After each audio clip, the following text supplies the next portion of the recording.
Good evening, Dolphin fans. Welcome to the premiere edition of Fins Talk Overtime. We told you we were going to be here regularly. It's not going to be a once every 6 month thing. We're back. Isn't that amazing? Look who's here, guys. Bret's here. Not sometimes, all the time. You know who also I convinced to join? The man in black, my brother, Bobby Finstock, and my proud papa, Greg. How you three doing tonight? Doing great. I'm good. Excellent. New GM. Yeah, good so news guys, today. so guys, breaking news. Chris Greer's back as general manager. Wait. I knew it. Wait. Just kidding. Guys, they kept their promise. They moved quite along fast, firing Greer early. We ended up working out. Troy Aikman seemed to be very involved and was gung-ho for this guy at the beginning. Jon Eric-Sullivan of the Green Bay Packers is the new general manager, but don't call him Jon Eric. Call him J.E. Call him Sully. But Sully. Don't call him. So Sully, you don't like J.E.? No, I like Sully. I think Captain Sully works well. Yeah? Yeah, Sully Sullenberger, so he might overtake that number. So, guys, new general manager. I found out this morning, officially in the last hour, the Dolphins made it official. It's no longer per sources. In a couple of minutes, as I get your both opinions, I will pull up the statements from both Stephen Ross and Jon Eric-Sullivan, or Sully, like we like to call him. So initial reaction to Bobby, since I know you want to step out in a little bit. So take it first and give us your initial opinion and what you were doing. Where were you? Because I'm probably going to ask you in a year from now, where were you when Jon Eric-Sullivan, Sully, J.E. Sullivan was named general manager of our Miami Dolphins? Well, I just want to say a year from now, depending on how this team's going to be doing, and I will tell people patience, because the way he does things or the way the Packers do things, it's always a slow build. I don't expect any kind of rush or anything like that. But I will tell you a year from now when you tell me, where were you? This team sucks. He should be fired. Look what he did here. I'm going to say, Evan, give it time, brother. Slow down, bro. He's the new Chris Greer. Stop it, Evan. No. Man, I actually got a message from our good friend Rob of Dolphins Thirsty. Texted me. We got him. And my mind automatically went to Sully and Jon Eric-Sullivan. Shout out to Rob, because that's how I found out too. Yeah, he was texting all of us, and so shout out to him. I know he's been offline, he was on a couple shows, but he's been offline, so it's good to see that he is still in the zone on it.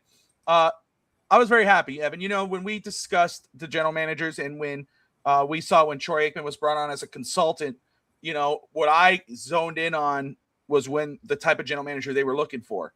And that was somebody who has plenty of experience as a scout, strong experience as a scout. And that eliminated a lot of popular names for some people. I know a lot of people like Alec Hallaby from Philadelphia. He's analytics. We talked about, I think Bret was with us. Greg, we crossed that name out. But Jon Eric-Sullivan really rose really fast up that list. Ian Cunningham was a name that I brought up, but he didn't get up there. But Chad Alexander did. Josh Williams as well, who was a finalist. This was, I think, I'm really happy. I said this to, oh my goodness, who wrote it? Either way, I'll just say, it was Bret. I responded to Bret's comment because he tagged me on it, I believe. That I just said was, he does, great hire, but hopefully Ross stays out of the way. And I said, you know what? Looking at the way this was done, years, Evan and I were joking about it, but I was like, Evan, they'll never get rid of Greer. He asked something on Ross, lawsuit, they got rid of Greer. They got rid of the 2-player personnel guys. They benched 2 after no one was saying they were going to bench 2. They did it. Then they fired. Then they don't fire McDaniel right away. He talked to McDaniel, which was understandable. He took his time. He slept on it and said, you know what? No, the best thing forward is to move on from McDaniel now before hiring a GM. He did it, and then hires from the outside, brings an outside voice into this GM search, gets their opinion, which is Troy Aikman, which to me was a home run just because it was an outside voice. It's not the same people. They go in there, they bring in a bunch of qualified guys. Evan, your biggest fear was 49er guys because, what does this mean for McDaniel? When it said, no, none of this had to do with me, just like none of these general manager search had nothing to do with John Harbaugh. We all, most everybody, I know Bret will have his name, most everybody would like to see Harbaugh as their guy, right? But what I loved about Miami, and I said this to Bret on Twitter, on X, was Miami did this hire outside of the Harbaugh. Like, this doesn't mean that eliminates Harbaugh to the Dolphins. But this is not them going, oh, we're gonna go ahead and hire this GM just with the hope of getting John Harbaugh, like hiring Chad Alexander just so we could get, and then you don't get Harbaugh, and then you're with, not that Alexander's bad. I actually like Alexander, and I believe he'll be a good GM one day. But you go and get the best guy for the job, strong scouting experience. You look at what they've done in history throughout their history of scouting and drafting and how they built that team. And, they've had some down years, but they're consistently competitive. To me, this was the best man for the job. And I just love it because the truth is, I know right now, like, so we may have our doubts here and there. You might look at some of it and go, But the truth is, this is the first time, Bret, Greg, Sammy, Evan, Miami in Stephen Ross's era since ownership with a clean slate. This is the first time, it's always been a head coach and then looking for a GM, then a GM and a coach and a coach and a coach. Now it's, you got your GM. Now they're piling the list. We should see some names pop up between tonight and tomorrow. They're starting to get interviews or requesting interviews that we're going to get a clear picture of where this is going to go. My first reaction to this is I love it. I'm very happy for this hire. I know we brought him up. Some of our friends have brought him up, and it actually happened. And I know I think the consensus amongst Dolphin fans is we're excited about what the future may hold with with Sully as the new general manager of the Miami Dolphins. You're on mute, host. Come on, man. You need me to take over for you? Yeah. No, I'm actually. I think you need a producer. I was actually multitasking because I have a special surprise for everybody. Bobby, he's still riding the high of McDaniel getting fired. He's still I'm trying to get living his in cloud nine, guys. But I will tell you guys, I just appreciate Finn, Sammy, for you joining us tonight. I hope, by the way, Sammy, you have an open invitation anytime we do a show. We're coming live. You have an open invitation because I know you don't do Finn's TV as often in the off season. You're welcome here anytime, buddy.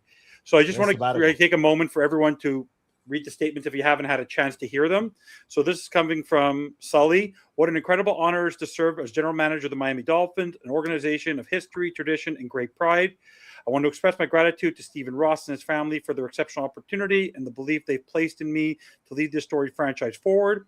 I also want to thank the entire Packers organization, especially Brian Gutekunst and the late Ted Thompson for their leadership and allowing me to be entrenched in a process that has brought me more than 30 years of sustained success in Green Bay. Now, as we forge ahead, we will build a team that is resilient, physical, and tough. We will compete no matter the circumstances with the ultimate goal of competing for division championships and Super Bowls. Our team building process will be intentional, disciplined, and sound, and we will do it together with collaboration, hard work. Has always been a team sport. I can't wait to get it started. And just to add a statement from Stephen Ross, I can't be more excited to welcome Jon Eric-Sullivan as our next general manager. Jon Eric brings a clear vision for how to build and run a football team founded on his own experience at winning organization. As we went through the search process, it became undeniable that respect Jon Eric has across the league as a talent evaluator, leader, and man of integrity. We had an extremely talented group of candidates, and Jon Eric's ability to stand out so clearly speaks to how impressive he is, not only for his experience, but also his depth of knowledge, skill-oriented approach, and his passion. I believe we found the best in Jon Eric, and I look forward to working with him as he leads us into a new era of Dolphins football. Now, Sammy, I'm going to give you the chance, but you know what this guy sounds like? And I know it's just lip service. It sounds like Bret and Greg. But we'll get there in a second. Sammy, what was your initial reaction? I'm sure you also had the chance to read the statements, but I'm not sure people in the comments have. So what's your initial reaction to the fact that now it's no longer sources, it's official? You talked about it last night that this was your guy. So give me your initial feelings right now.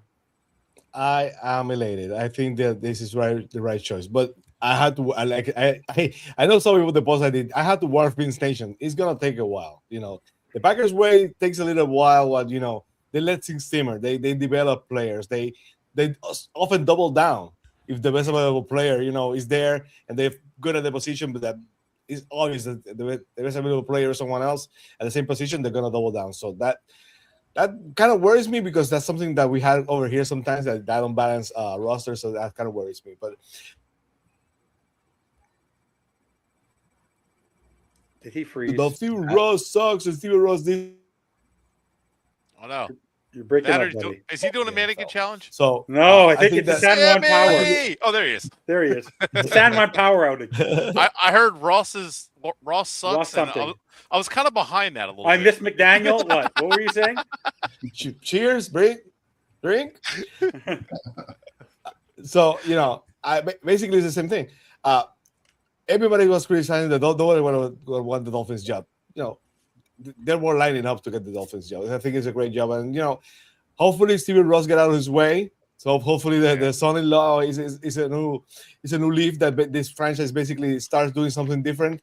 It's the first time, like Bobby said, that I think ever since Jimmy Johnson actually came a lot of holdovers at first from the Chula coaching staff even. So it's been a while, maybe ever since this organization out with the quarterback, out with the GM, out with the head coach, out with the scouting department, moving on from analytics to scouting. Those are huge changes. So hopefully it works. Now the interesting part here, who's going to be the head coach? Because it's going to be really interesting. Hopefully they find someone who I'm kind of worried that I don't want to think that when the head coach, if the defense guy I think Bobby said that too, calls the defensive plays, or if an offensive guy calls the plays, I want someone who looks over the structure and is the coach, makes the decisions. That would be great. So again, I would like someone with experience. I'm going to keep the record on that. I don't think that's going to happen. I think they're going to go probably the realm of first-time head coach.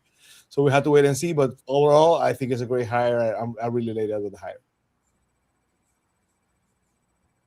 Thanks, Sammy. Appreciate that. We're going to talk about the head coaches later on in the show because they're already jumping interviews. Don't be surprised if we see interviews starting as early as tomorrow or Saturday. I predict that we'll talk about it. I predict a head coach by midweek, probably by the time Bobby, you do East Country Boys, something like that. If you probably have a show next week, I'm not sure but by midnight, I say by Wednesday, the Dolphins have a coach. So Bret, what's your initial reaction to the hiring? I loved it for multiple reasons. One, be honest, we don't know how he's going to do as a GM, but none of us could really answer that, right? That's just plain and simple. It doesn't matter who it is. They can come from the Eagles, they can come from the Ravens, the Packers, and be awful. We don't know. But what we do know is he comes from an organization that is very good at developing scouts, developing talent evaluators, developing talent, drafting, and not trading picks, not trading. They don't spend a lot of money. They use what they have. And if you could bring that mindset to Miami, and like Greg pointed out to us before, there's probably going to be more money, more willingness to spend from the ownership. Will they kind of stay true to themselves and say, just because we had the money, we need to blow it. We need to be smart and build this team the right way with the vision. Green Bay has developed their scouts for a long time. It's been going on for a very long time. Mike Holmgren days in the 90s and Mike Sherman, and it just kind of stayed going. And it's a lot like the Ravens, the Steelers, the Eagles. And that's something that I would love to see kind of develop future-wise. And he's still youthful. He's under 50 years old. He's in his later 40s. I think he just turned 50. Okay, wait. So he's still youthful enough, and he's Young still buck. Yeah. I mean, he still comes from the mentality, though, in a sense. Hey, he's Brady's age. He's Brady's age. Well, yeah, but I mean, look, he understands today's style of football, which is, quarterback, premium positions, corner, wide receiver. Green Bay always has that. And I just actually looked at their drafts. Green Bay doesn't take a lot of early offensive linemen. When they do, they miss on them. So they usually get premium positions, especially corner and pass rusher. They're pretty good about getting that. Wide receiver. Yeah. They've done well with Dobbs and right. And Tucker but Kraft. Even when they get defensive tackles, Kenny Clark, he's a standout game wrecker.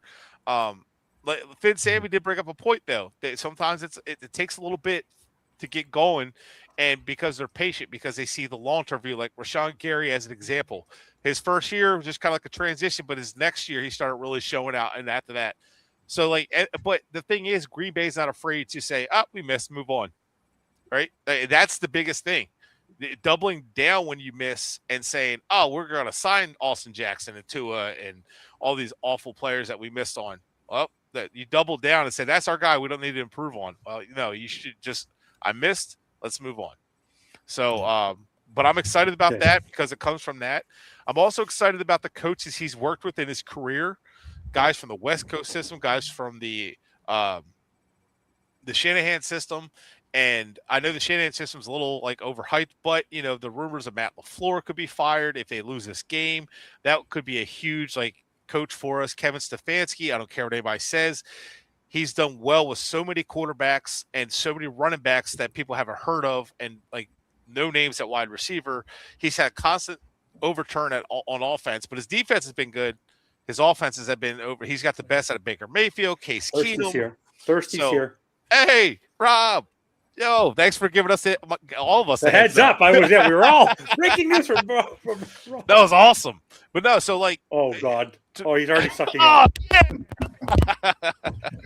but honestly, I love the hire. I think it doesn't take John Harbaugh out because the director of player personnel in Green Bay is from the Ravens, so there is a connection there. But it's also connected to both OC and DC at Green Bay.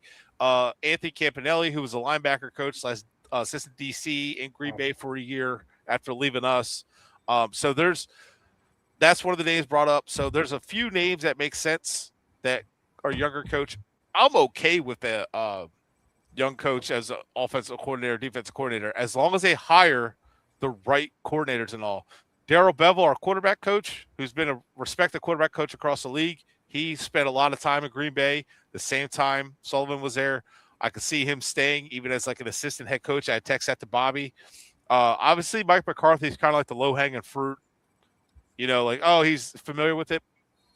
But I kind of think Mike McCarthy would be interviewed like if we get Joe Hafley or we get whoever else, they might ask Mike McCarthy to see if he's willing to be an assistant head coach or associate head coach / offensive coordinator to be a veteran to the younger head coach. I don't know. But I'd be open with. I'd be if you got a Romeo Crennel type of thing. Yeah, I'm not against Mike McCarthy at all. But if that was a case, like I want the veteran coach. But if that was the case, if you got one of those Green Bay guys, Bret, I would be down with that.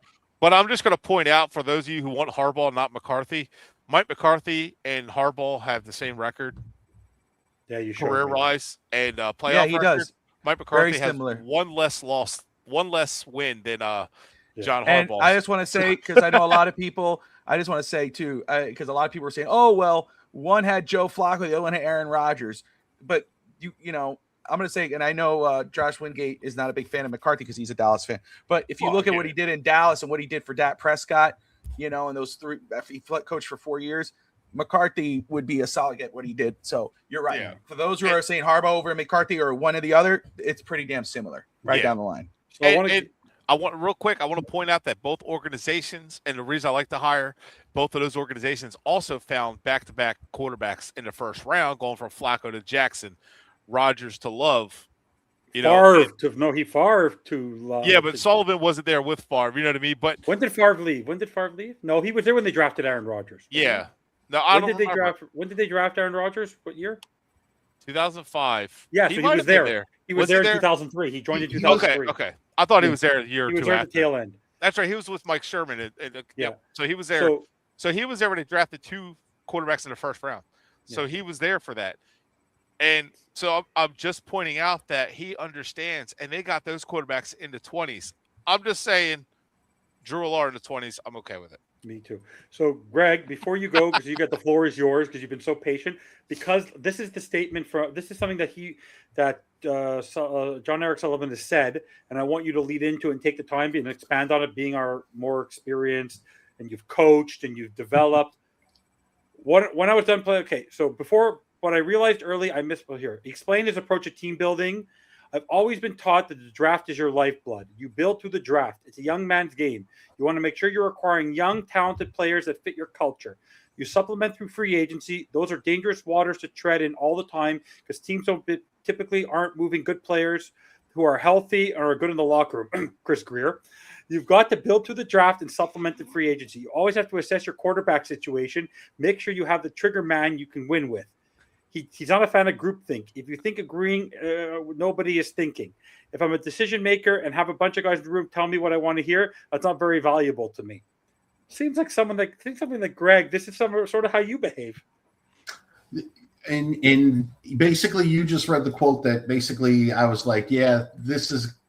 If he means this is the guy that I'm a fan of, right? Look. He was my choice. I didn't necessarily think that he was going to be the first choice of the Dolphins, but I liked him. And And the fact that he interviewed basically for every GM job last year and didn't get it. All right. In my mind, that kind of even helped me like him a little bit more, if that's possible, right? I mean, you got to understand your faults. You got to understand why you didn't get jobs. You got to learn from your mistakes, and it sounds like he did. All right. You know, the other candidates, I'm sure, were fine candidates and things like that. But yeah, I've been saying for years, the best way to win in the NFL is cheap, highly productive talent. You only get cheap, highly productive talent through the draft. Okay. You can buy production, but it's expensive. And it limits how you can build your overall roster. You need cheap, productive talent. That's draft. You need to find a quarterback that you can win with, that can win you games. 100% agree with that. I've been saying that for years as well, right? I am pumped by what he said about free agency. Mm-hmm. You go get that free agent that's going to put you over the edge. You know, he talks about Reggie White, Ron Wolf, you know, going after Reggie White. He talks about Ted Thompson going after Charles Woodson and the guy from Carolina. He's Hall of Famer. Julius Peppers. Thank you.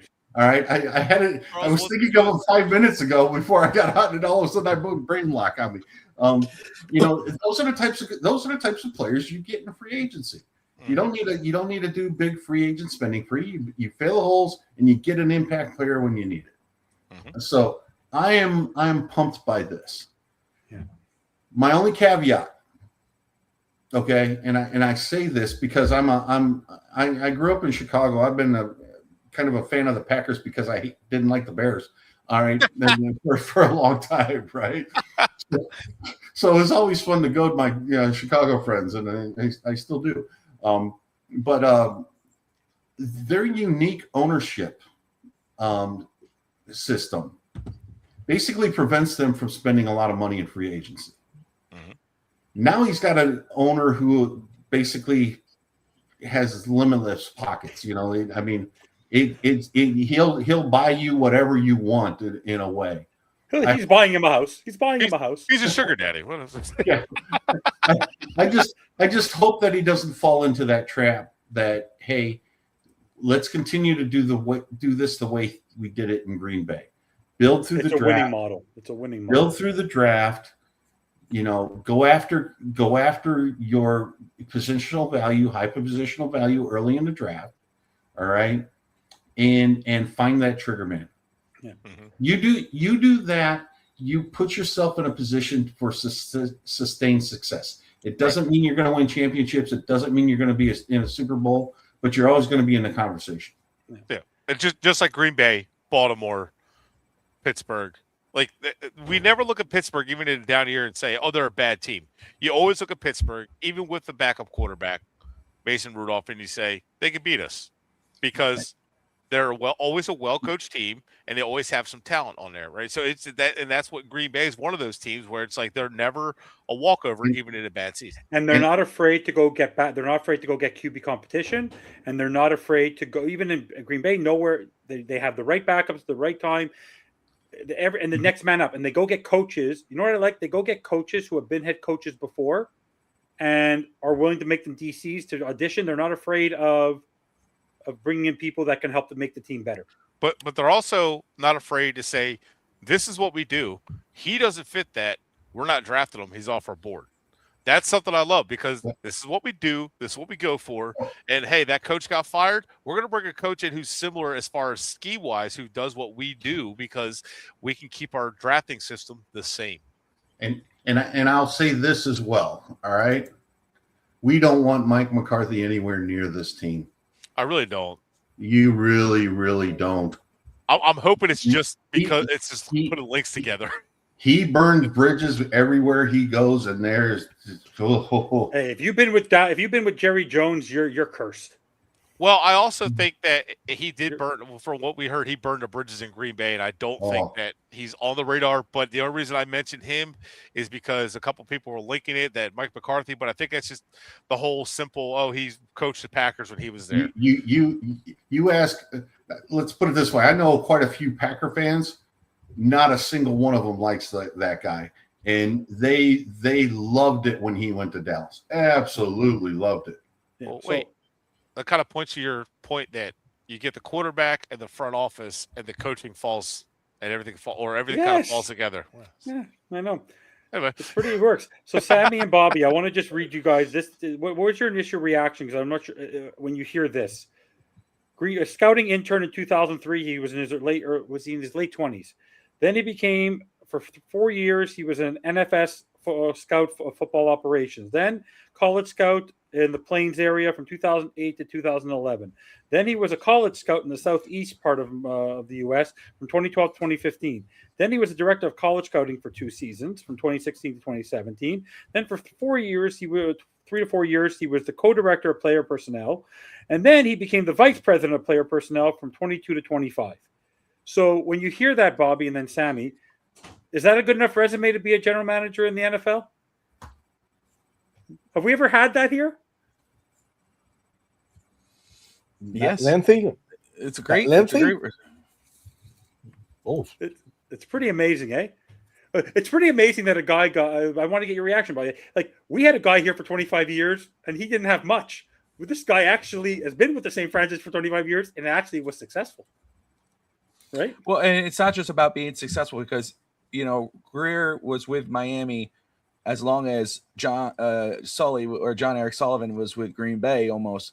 The difference was that Jon Eric-Sullivan, you look at what they did in Green Bay, the people he was working with, the different type of coaches, the different type of, from Ted Thompson to forgetting the other general manager's name. Ryan Gutekunst and Ted. Yeah, and even you guys say that about Mike McCarthy, but even Mike McCarthy winning, the Super Bowl and with that record and what he was able to build and, learning from all different types of coaches, that's what makes it very attractive, what he learned from, what he's built from.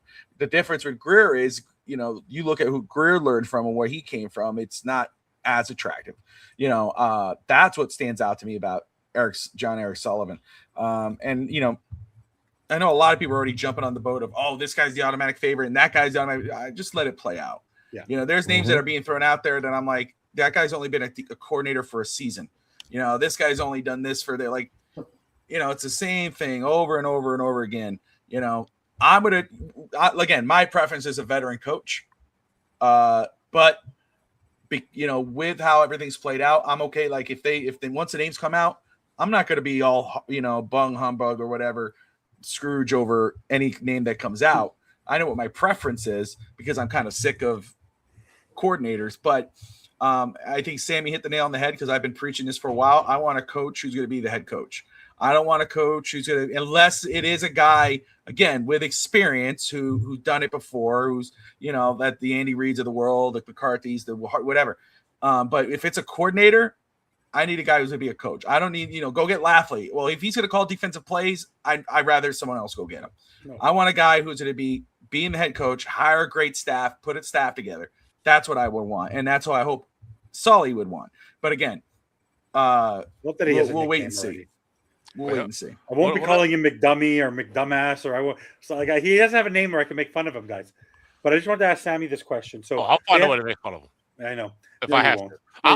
No, in 3 years, I'll admit that I'm wrong. If he screws up, I'll admit that I was wrong, and I'll come after him, just like I did with Greer. There you go. They haven't announced. I don't know when they haven't announced his official position. Yes, he's GM, but he was vice president of player personnel, so we don't know if he's going to get that role. But Sammy, your initial reaction now, though, with this hire, do you still feel like there still needs to be a separation between him and Ross, or do you feel that they need to bring in a clear definition of roles where Brandon Shore reports into him? Like, what do you see with him coming in, his experience, his knowledge from what we've read about him? What do you want to see in the organizational structure, ideally in your mind, right now that he's getting the job? What do you still want to see in the front office?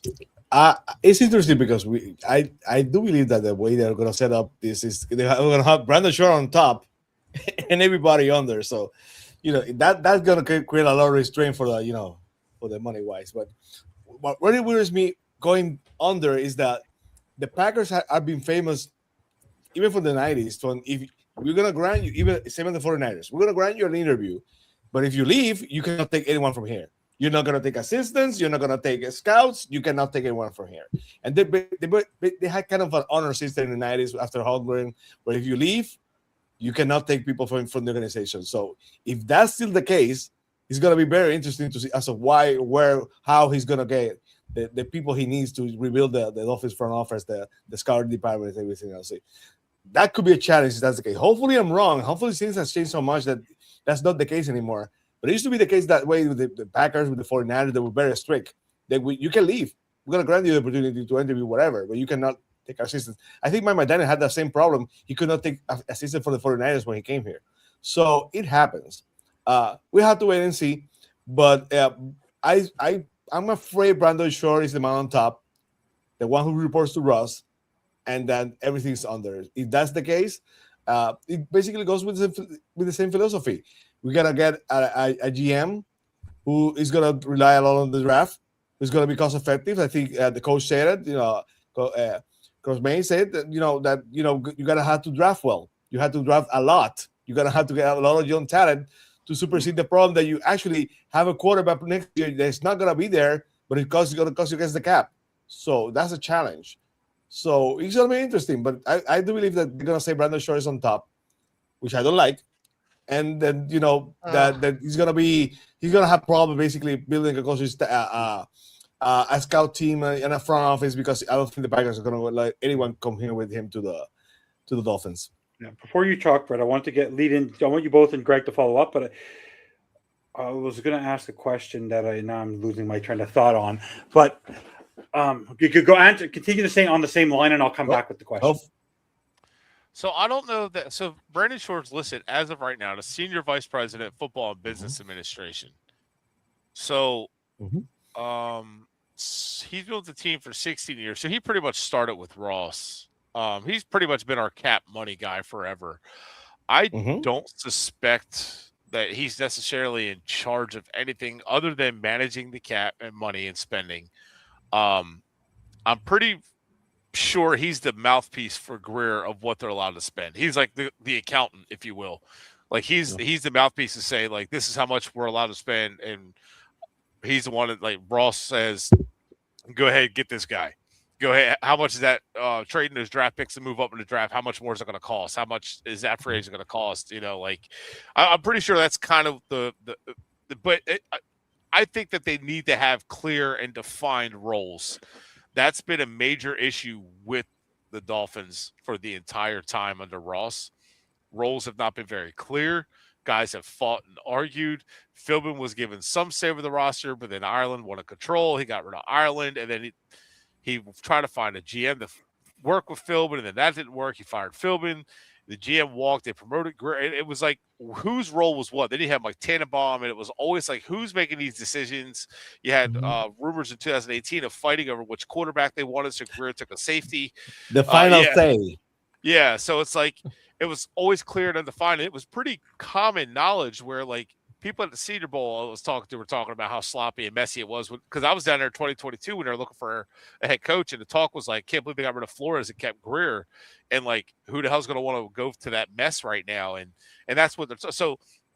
And this is a chance to start over. You get a clear and defined roles, and what they need to do is let Sullivan be the one who makes the decision on the head coach, be the one who makes the decision on the players and understands, but he goes out and gets a head coach that he understands, hey, this is the system he runs. I know his system because I scouted for that system, and that's what we're going to do. That's the system we're going to have here all the time.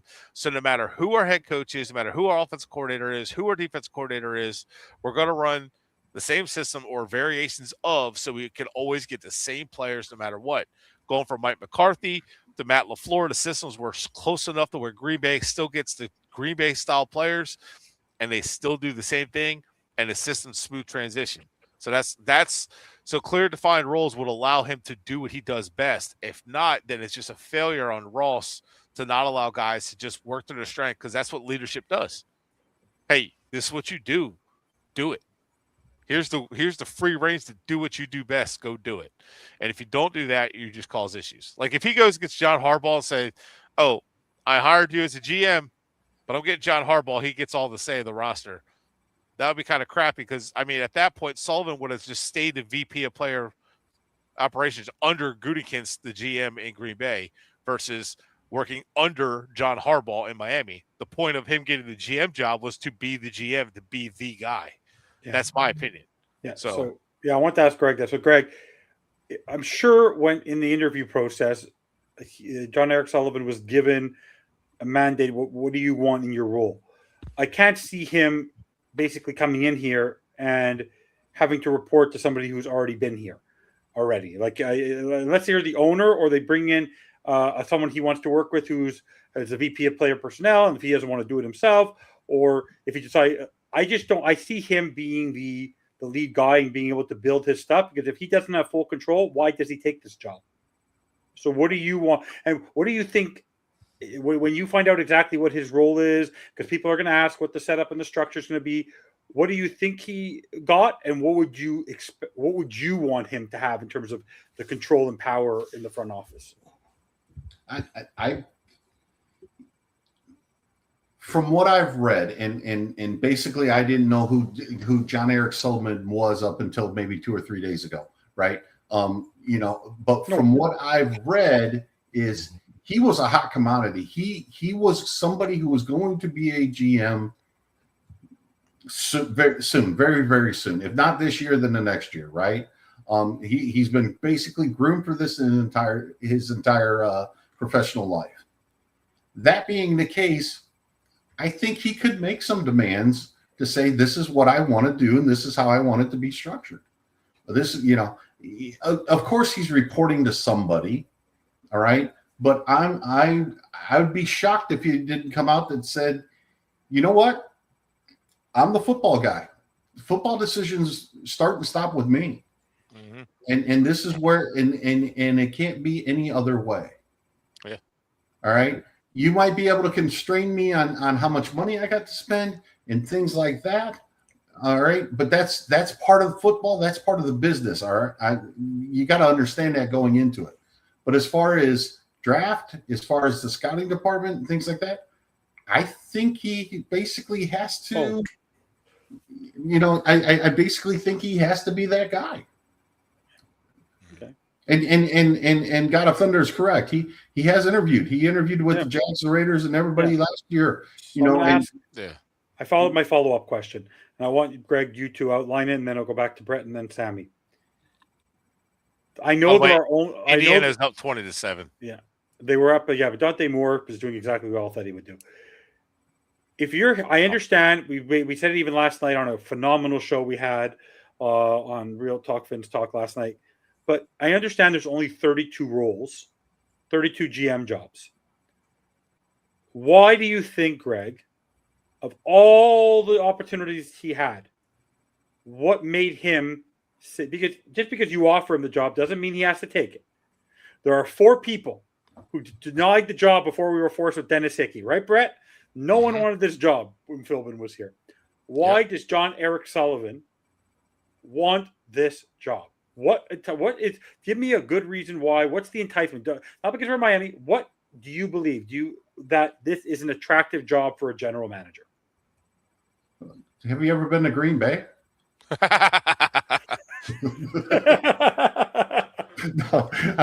I'm kidding. Have you been there? Green Bay? Have you been to Lambeau? I've been to the museum part. I've never actually seen a game there. It's one of my bucket lists. Let's put it that way. Okay. But I've been to Green Bay several times. But I've never seen a game.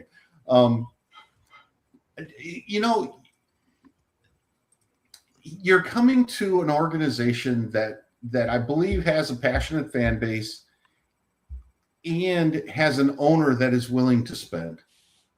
I mean, you want to be a GM in New York at the Giants, all right? Basically, he doesn't even spend. He's got a mandate not to spend 100% of the cap. They have a mandate to spend 95% of the cap, from what I read. Okay, come on, what is that, right? There are owners in the league who are not willing to spend and who are not willing to give you the freedom that basically I'm hoping that Ross gave them. Now, I'm hoping Ross understood what was going on, and it's Miami, man. I mean, there's still this is still a franchise, a proud history, and things like that. I would think you'd want the challenge. I think it's easier for the GM to accept that challenge than it is for a head coach, in a way. All right, and we'll get into the head coaching later, but to me, right now, Miami is not in a position to have an experienced head coach. I think they're going to have to go young head coach. And I've said it 10 times in the shows that we've been doing the last couple of weeks. I want young and hungry. And I think we got a young and hungry GM with a good background who's taken his lumps. He's interviewed for all these jobs in the past. He understood where he made his mistakes. He corrected them. He basically interviewed very well from all indications and secured the job. So I think he's hungry. I think it's going to make a difference. And I love the idea of just being intentional, disciplined, and sound. Mm-hmm. All right. One of the complaints, one of the things that I had a problem with Greer, all right, and in Miami's philosophy in general, okay, they kept bouncing back and forth between styles of play that they wanted to play. All right. They go from wanting to be physical with Sperano to wanting to be basically West Coasty with Philbin, to doing something else, then wanting to be physical again with Flores, then coming and so on and so forth. It's almost impossible to build a roster as a GM because of that, because you make bad decisions on the type of football team that you want to be. All right. There is no doubt what type of football team and organization the Green Bay Packers are. There's none. Because they've been that way basically almost my entire adult life. Okay. You know what I mean? I mean, if he brings just simply that to Miami, Miami's in a better spot than they have been in 20 some odd years. And being able to start from the ground up, I would think for a young guy, a hungry guy, that'd be something that's attractive. Bret, what do you think? Why did he take this job? Well, I think he saw some of the jobs that were out there last year. The Jets, who else was the Raiders and the Jags, Tennessee. I think of all of them, he had a chance to, like Greg said, spend money. Like you have a team that's willing to spend, an owner that's willing to spend, and that doesn't mean he's just going to blow money on free agents and all that. It just means he has freedom. I also think he took this opportunity to see that there's a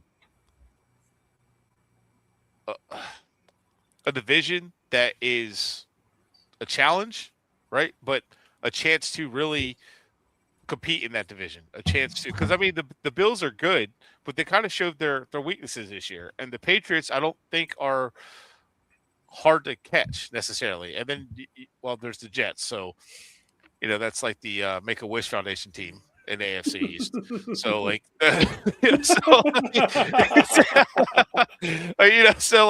have they're Make-A-Wish with a lot of draft picks. God. It's horrible. No, but I think it just looks like it's a good opportunity, and you can lure players to Miami. Like Miami's beautiful. Like you can lure them to Miami. You can bring them in, and he sees how Ross has been as an owner towards his people. And like it or not, Ross was very loyal to Chris Greer for a very long time, even though it was like being married to that mentally abusive ex that just kept lying to you that they were going to change, and they kept doing the same damn thing and spending all your money. It was Ross showed some loyalty, and he even showed loyalty to McDaniel until the end. He had a hard time firing McDaniel. He didn't want to just fire McDaniel. Ross has been adamant he didn't want to fire Philbin. He didn't want to fire McDaniel. He didn't like firing people. He doesn't like it because he doesn't want to just throw people out the door. He wants to give people a chance to make it work.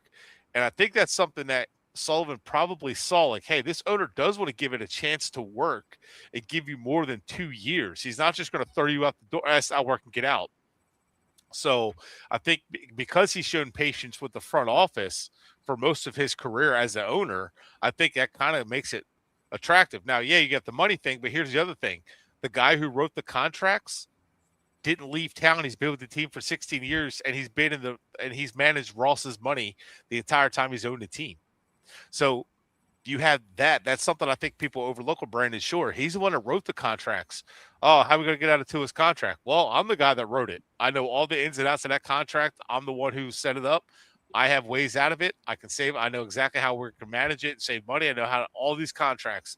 I know how we can maneuver this cap and get out of this hell. I can do that. I'll handle that part. You handle the talent, and I'll handle the money. You tell me what you need. That's kind of how I see Brandon Shore roll, and I kind of feel like it feels like one of those things. I also feel like the reason he took this role as he working under the GM is because he has the power and say of who he's going to hire as a head coach. I really do. I really think that they're going to give him the say of who's going to come in as head coach. And I don't think, as much as people say Ross is whatever to the Harbaughs, I don't think Ross is obsessed with John Harbaugh as people think, and I don't think he's forcing Sullivan to go after him. And also, just so you guys know, his father-in-law is Pete Horner, a longtime tight ends coach who's been around the league, around a lot of coaches with the Commanders, with Carolina. So there's a lot of ties that Sullivan also has, so something to keep in mind too.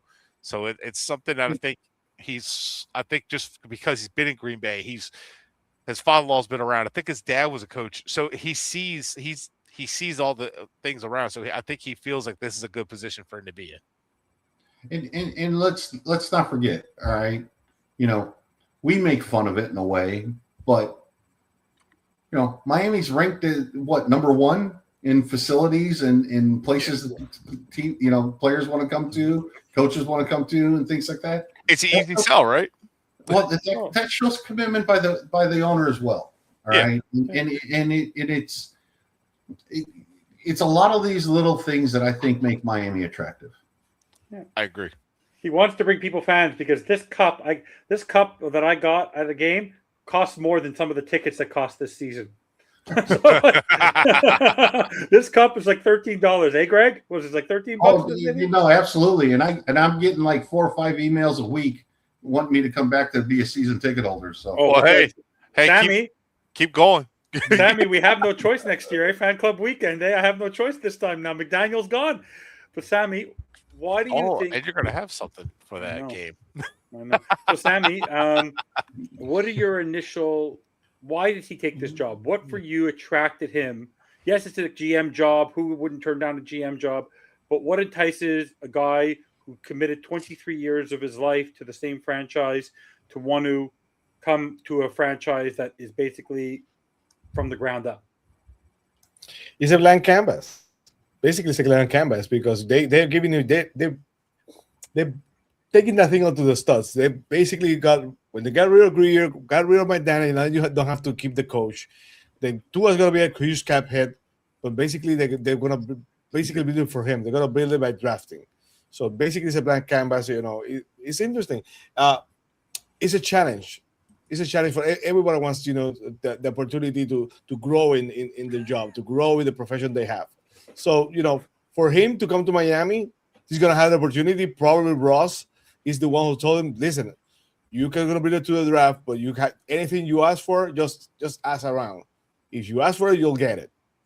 Mm-hmm. And basically, you cannot say that in Green Bay. You cannot say that with the Giants right now. The Giants fans are going crazy about Harbaugh. You see Harbaugh demands? Those are crazy. Those are crazy. Bret? 20 million, 10 million for 30 million for him, 10 million for his coaching staff, and then full roster control. Like, calm down. Jeez. Yeah. Calm down, Julius Caesar. You know who will do that? Stephen Ross. And he'd rather do the other road. He'd rather do the road less travel, saying for him, like saying, listen, Let's do it right. I'm going to stop throwing money at things.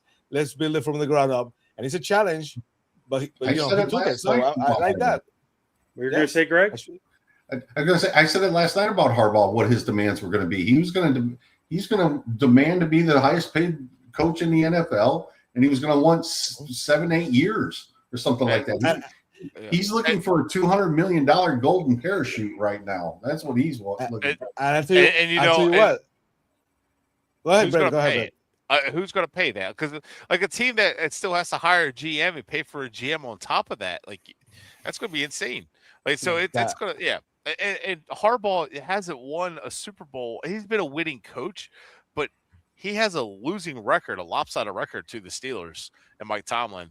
And he has the last time he won a Super Bowl, the kids born that year or headed to middle school this year. I'm just saying. So it's like that's a lot of demands for someone who hasn't won much in a while. So I didn't see Sean Payton making these same demands, and he was a heck of a coach too.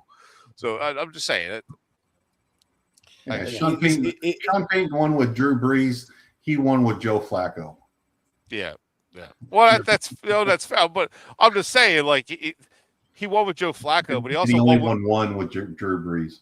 But at the same time, he come from an organization that has only had 3 coaches in their history, and that's the same with the Steelers, right? So it's like they're a very well-run organization, and it's hard to compare the coaches when you have that well-run organization. However, that's why we're so excited about the GM hire, because if he's exactly what he's saying he is, the big picture is now you have structure, hopefully.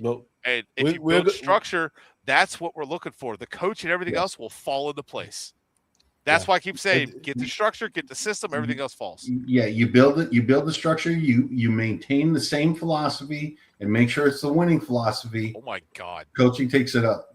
27-7. Indiana just scored another touchdown. Mendoza's awfully good, dude. Yeah, and Kirk Cignetti has got those boys playing very, very disciplined football. Hell. Good Lord. Again, Evan, for his history for me is that basically Ross, we would expect Ross to do something like that, right? To go after Harbaugh, to go after he's tried it before. So the changing philosophy, everything he's done so far, firing Greer, saying approving to bench Tua because that had to come from the order, firing McDaniel himself, telling that he loved him but he needed to go. So many changes, and now you get a general manager who basically believes in drafting, building from the ground up. This is completely different to what everybody expected. So let's give credit to the Dolphins because they're doing what no one expected this, but it's the right thing to do probably. Yeah. Sammy, you're 100% correct. That's the breath of fresh air in all of this, right? That that's the hope in all of this, is that it's going to be different. All right. The last 15 some odd years with Ross, it's basically all been the same thing in a way, right? And this is completely different. Let's give it perception. Let's just give it perspective, guys. Yes, he wasn't there yet, but since 1992, where the tree really started in Green Bay, that I think the NFL is still because if I remember right, Greg, can you confirm that how many coaches that ended up being NFL coaches off the homegrown tree, right? Like quite a few, right? Gruden, Andy Reid, so Steve Mariucci, I think. Tony Dungy? Wasn't Tony Dungy off the tree also? Or no? No, he was off the one tree. He started so Tony Dungy started with the Steelers back in the 70s. Steelers. Right, because remember he's Chuck Noll. Mariucci, I know. Yeah. He was a quarterback for Minnesota, broke a bunch of records in Minnesota. Then went to play safety under Chuck Noll. But as we know, the Dolphins are known for mediocrity and average and being average Joes. God, Mike Holmgren in the regular season, 75-37. Then when Sullivan arrived, he arrived in the middle of Mike Sherman. Mike Sherman was an okay coach, but had a 96-57 record in his career there. Mike McCarthy, yes, we're not a big fan, but got to experience 125 wins and 77 losses. That's a win percentage of over 600. Then he's had to experience Matt LaFleur at a 659 percentage, 76-39. The guy's been literally with a winning percentage of over 600 his entire time he's in Green Bay. How many seasons, Greg, can we count? Can we count on our one hand how many years since 2003 that the Dolphins have had winning records and a winning percentage of over 600? Oh yeah, no, I mean, look, it's a consistent franchise. You know, it really hasn't changed since Holmgren. No. All right, and they're practically running the exact same offense. Yeah, pretty much. All right. I mean, it's been tweaked here and there, but I mean the same concepts and stuff like that. And they look for the same type of quarterbacks. We want that consistency. Teams want that consistency, and Indiana's about ready to go up by 4 touchdowns. By the way. Yep. Yeah, but by the way, didn't we say that Dante Moore was a little bit overrated last night? Was that us? Shh. The Raiders need him, and he's going to be our Patrick Mahomes. Shh. I would like. I know I was asking the questions, but I would like to know what. No, you're. By the way, this is a free range show. Anyone ask the question. So, and I'm about to go, but I wanted to know this. I truly believe this is going to take a while. You know, what you say is completely correct. I do believe they're going to try to build a foundation. You know, when you build the construction, the foundation has to be correct. You're building a tall structure, even more. So this is for a long time. They're trying to do something different. They're building everything from the studs up. So for me, I do believe that it's going to take a while. This might be a bumpy ride for the next, not only next year, maybe for a couple of years, because I truly believe that they're basically going to try to fix the cap, start with the draft, a lot of growing pains. It's going to be interesting who's going to be the head coach. But what's your opinion, guys? Because I truly believe that next season is going to be rough. It's not going to be a quick turnaround, is what I'm trying to say. I don't think it's going to be a quick turnaround, but I think if you make the right decisions, the team could be competitive. Even like Brian Flores had nothing to work with, but had a fantastic coaching effort and everything to give them a fighting chance to go 5-11, and the team was not that good. So if you get some good pieces and draft well, and you make a good few moves, especially like undrafted free agents, you can give your team a fighting chance to compete and show something and start to develop something. And you get the right coach, yeah, you have a chance. I don't think we're going to be competing for playoffs by next year, but a turnaround doesn't have to be a complete teardown like they did in 2019. But they do have to get rid of bad contracts again. So, by the way, just on a side note before you go, who here thinks Kirk Herbstreit is one of the dumbest human beings on earth? You already know the answer to that. No, I don't need to think.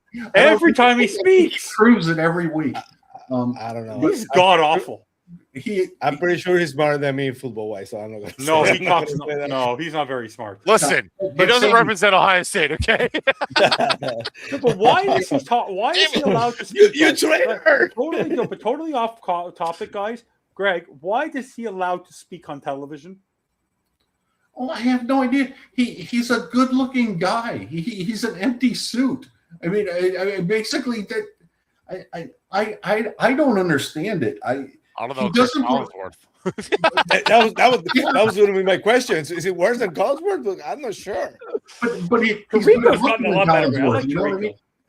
No, he doesn't provide any insight. No. Okay, and a lot of fluff. That's what you mean. You know, it's color analyst. That's what's color. They're trying to spice it up. He uses some football terminology and verbiage, and people are like, "Oh, yeah, he knows his shit." Like, no, he didn't. No, he doesn't. But, yeah, he just uses really. Just a side note. It's just every time I see his face, I like want to punch him. It's the same. It's the same words you learn as a freshman in high school and college. but Sammy, to what you were saying, all right. This is my. Until somebody bashes me over the head and tells me that I'm 100% absolutely wrong, I'm going to stick with this. All right. When you're a bottom team, and Miami is basically a bottom team. All right. They're a bottom 10 team. Okay. To dig out of it, you need 3 really good drafts in a row. And out of those 3 drafts, you need 10 players that are going to be in the in the Pro Bowl conversation, and you need 3 or 4 of those players that are going to be in the All-Pro conversation. You need 3 or 4 impact studs. Well, you That's could draft to be an elite team, right? To get to a championship level team. Yeah, elite team, yes. Okay. You know what I mean? And it has to, and it almost has to be 3 consecutive drafts because you need those young players on rookie contracts, okay, to basically all gel together to make it work, right? I said it, yesterday, and I've said it before. Miami hasn't drafted somebody that's even considered an All-Pro or a Hall of Fame potential player in God knows how long. All right. Xavier Howard was All-Pro, but not Hall of Fame. Yeah, let alone put 3 really good drafts back to back to back. Okay, and that's my hope right now with Sullivan coming from Green Bay because they draft well. Mm-hmm. All right, they get cheap production, and that's what Miami needs. Miami needs 3 really good drafts in a row. So if we're talking 26, 27, by 28, they hope they're competing if they can stack those drafts. Okay. Yeah. So I know you want to go in a little bit, Sammy, but I want to transition over to what the first goal of his tenure as the new general manager of the Miami Dolphins is to hire a head coach. So when I know we talked about last night, but now that you know who the general manager is, I'll just name some candidates that are coming out. There's the offensive coordinator. There's Heffley, the defensive coordinator. Remind me his name, Brett. I'm not going to go look it up. The OC, Santa. Would you know his name off the top of your head? Sanovich. And then we talk about Anthony Campanelli. There's also people out there. Oh, you have to reach out to Harbaugh. Then you have to reach out to Kevin Stefanski. Then there's also the opportunity. I know people have been talking about in circles because people even getting the rounds and Darren Rizzi. There's a lot of different people. But when you think about the opportunities, I know you're mentioning Minter. What are your initial thoughts on the type of head coach you would like? And where do you, if you had to give your top 2 or 3 coaches, who would they be? The type of coach I would like, I think, went out the window, and basically they hire him. They hire the GM because they're going the route that coach said yesterday. They're going young and hungry. So I would like a coach who basically has the ability to, like I said before, to oversee the operation. You need the best coaches that are available. That's what Ross comes in. Open checkbook on hire the best coaching staff you need, because get the coach, get it the best facilities, get it the best coaching staff, get it well paid, and let's go. Who's going to be the Campanelli? I see a lot of people wanted him. Basically after Hard Knocks, a lot of his fans love him. He might be a candidate. I'm not sure. I rather have right now an offensive-minded coach. Just because I always believe that that was always my philosophy. A lot of people like defensive coaches. I like offensive coaches.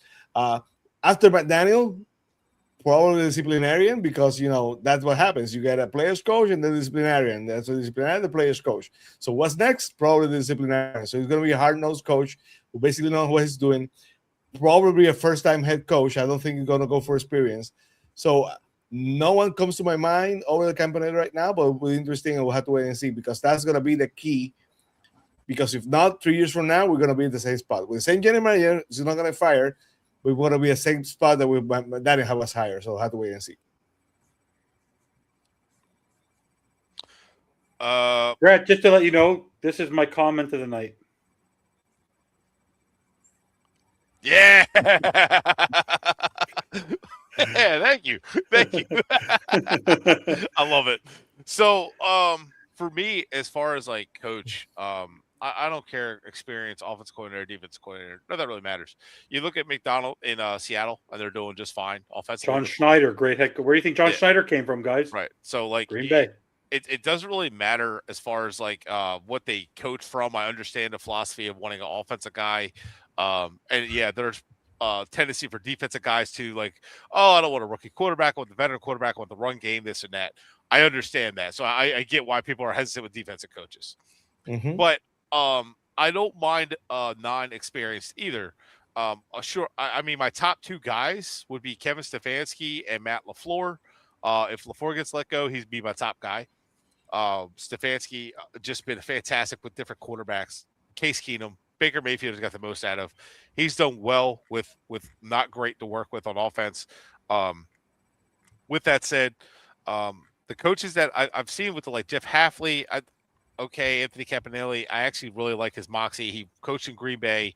He did well at Green Bay. He did well with the Dolphins. He comes from Fangio. He comes from he's a very well-known coordinator. However, or one thing to keep in mind too, he comes from the Fangio tree, and Fangio is very well respected with the within the Shanahan system, and also ties to Harbaugh. So I mean, I know that that's kind of like for Ross too.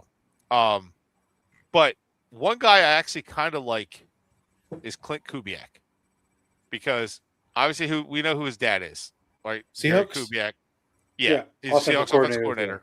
He's been a successful offensive coordinator. He's done well offensively as a play caller. I think the one thing I really like about him is that he's been around. Like he spent time in the West Coast offense. He spent time in the Shanahan system. Obviously, he knows the Shanahan system. He literally grew up in it. But his dad was the one who actually changed the system for Mike Shanahan, and actually is the reason that we all talk about the Shanahan run game. It was actually Gary Kubiak who did that, a former quarterback of the Broncos. So he was the one who developed that, and he became like the mainstay of that. And then obviously was successful with the Texans and brought his son up. And Clint Kubiak has done a good job. He has his own way of doing things. I know another Shanahan style coach, whatever, but I think I always liked Gary Kubiak's way of doing things over Shanahan way of doing things. I think it's less gimmicky. I think it's more direct. It's a lot less motions. It's more zone run. It's a little bit more West Coast oriented. It's a good blend. And I think that would be a really good hire. And I think because of Kubiak and his acumen, I think he could probably bring in a good defensive coordinator. Again, you're probably going to have a head coach that's calling plays, whatever. But he has had a history of calling plays for more than a year. He's called it the last 2 years in Seattle, or this year in Seattle, last year in New Orleans. So he's one I would keep an eye on. I'm not necessarily saying he will, but that's where I would think he would keep, because he has worked with him before, is Darrell Bevell.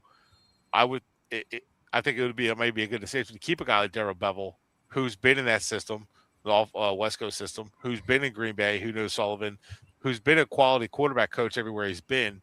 And I think he gives you that veteran mindset. I think I looked up today, he's 56. So he gives you that veteran mindset to go with a coach who's under 40. Now, all of a sudden, you have a young head coach and an experienced assistant head coach who has been an interim head coach twice, and he's respected around the league. He's not really respected necessarily as like an offensive play caller. He's kind of conservative, but he's also a guy who can help manage the team and help be that voice to a young head coach. So that's just something to look for. But my top two, Matt LaFleur and Stefanski. I would be fine with Campanelli. Stenovich, I don't even know. He's only been the offensive coordinator for a year. He doesn't call plays. I'm weary of that. Another Shanahan tree that doesn't call. I don't know. I don't know enough about him. But I think we got to start looking outside of the Green Bay current coaching staff. That's what I was originally going to say, and I let Greg go. We hired someone from Green Bay. I don't want to. I like the Green Bay mindset, but I don't want to just copycat and take everything off of Green Bay and basically do that. I think we need a fresh perspective from two different areas.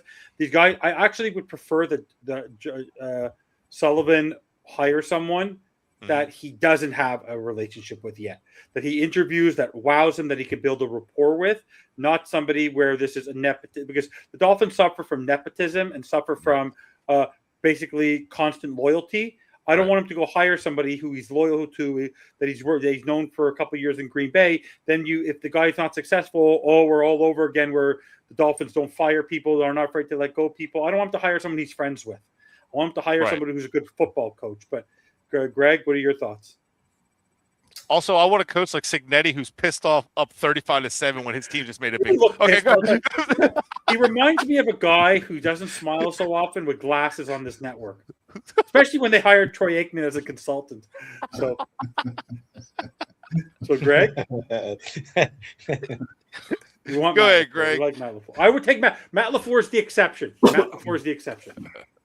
I don't want one of the assistants.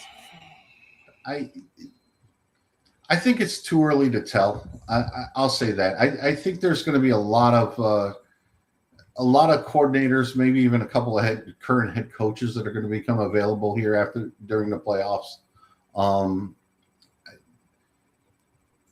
It's the most important decision he's going to really make in a way. So don't rush into it. Take your time. Don't be afraid of the unknown. I'll say it that way. All right. You don't have to have a rapport with a guy and know the guy for years and years. Trust your gut, trust your knowledge, and make a good, solid football choice. That's where I would be. And if it is a Green Bay coach, okay, fine. All right. We're trusting him to make an informed decision. Mm-hmm. And that's kind of where I'm at. My only thing with Hafley would be that he looks an awful lot like Sullivan. So that's kind of scary in a way too. I don't know what's in the Green Bay water, but there's a lot of people that kind of all look the same up there. He has a head coach experience by Boston College, right? If I remember, Hafley was there. Yeah. Years.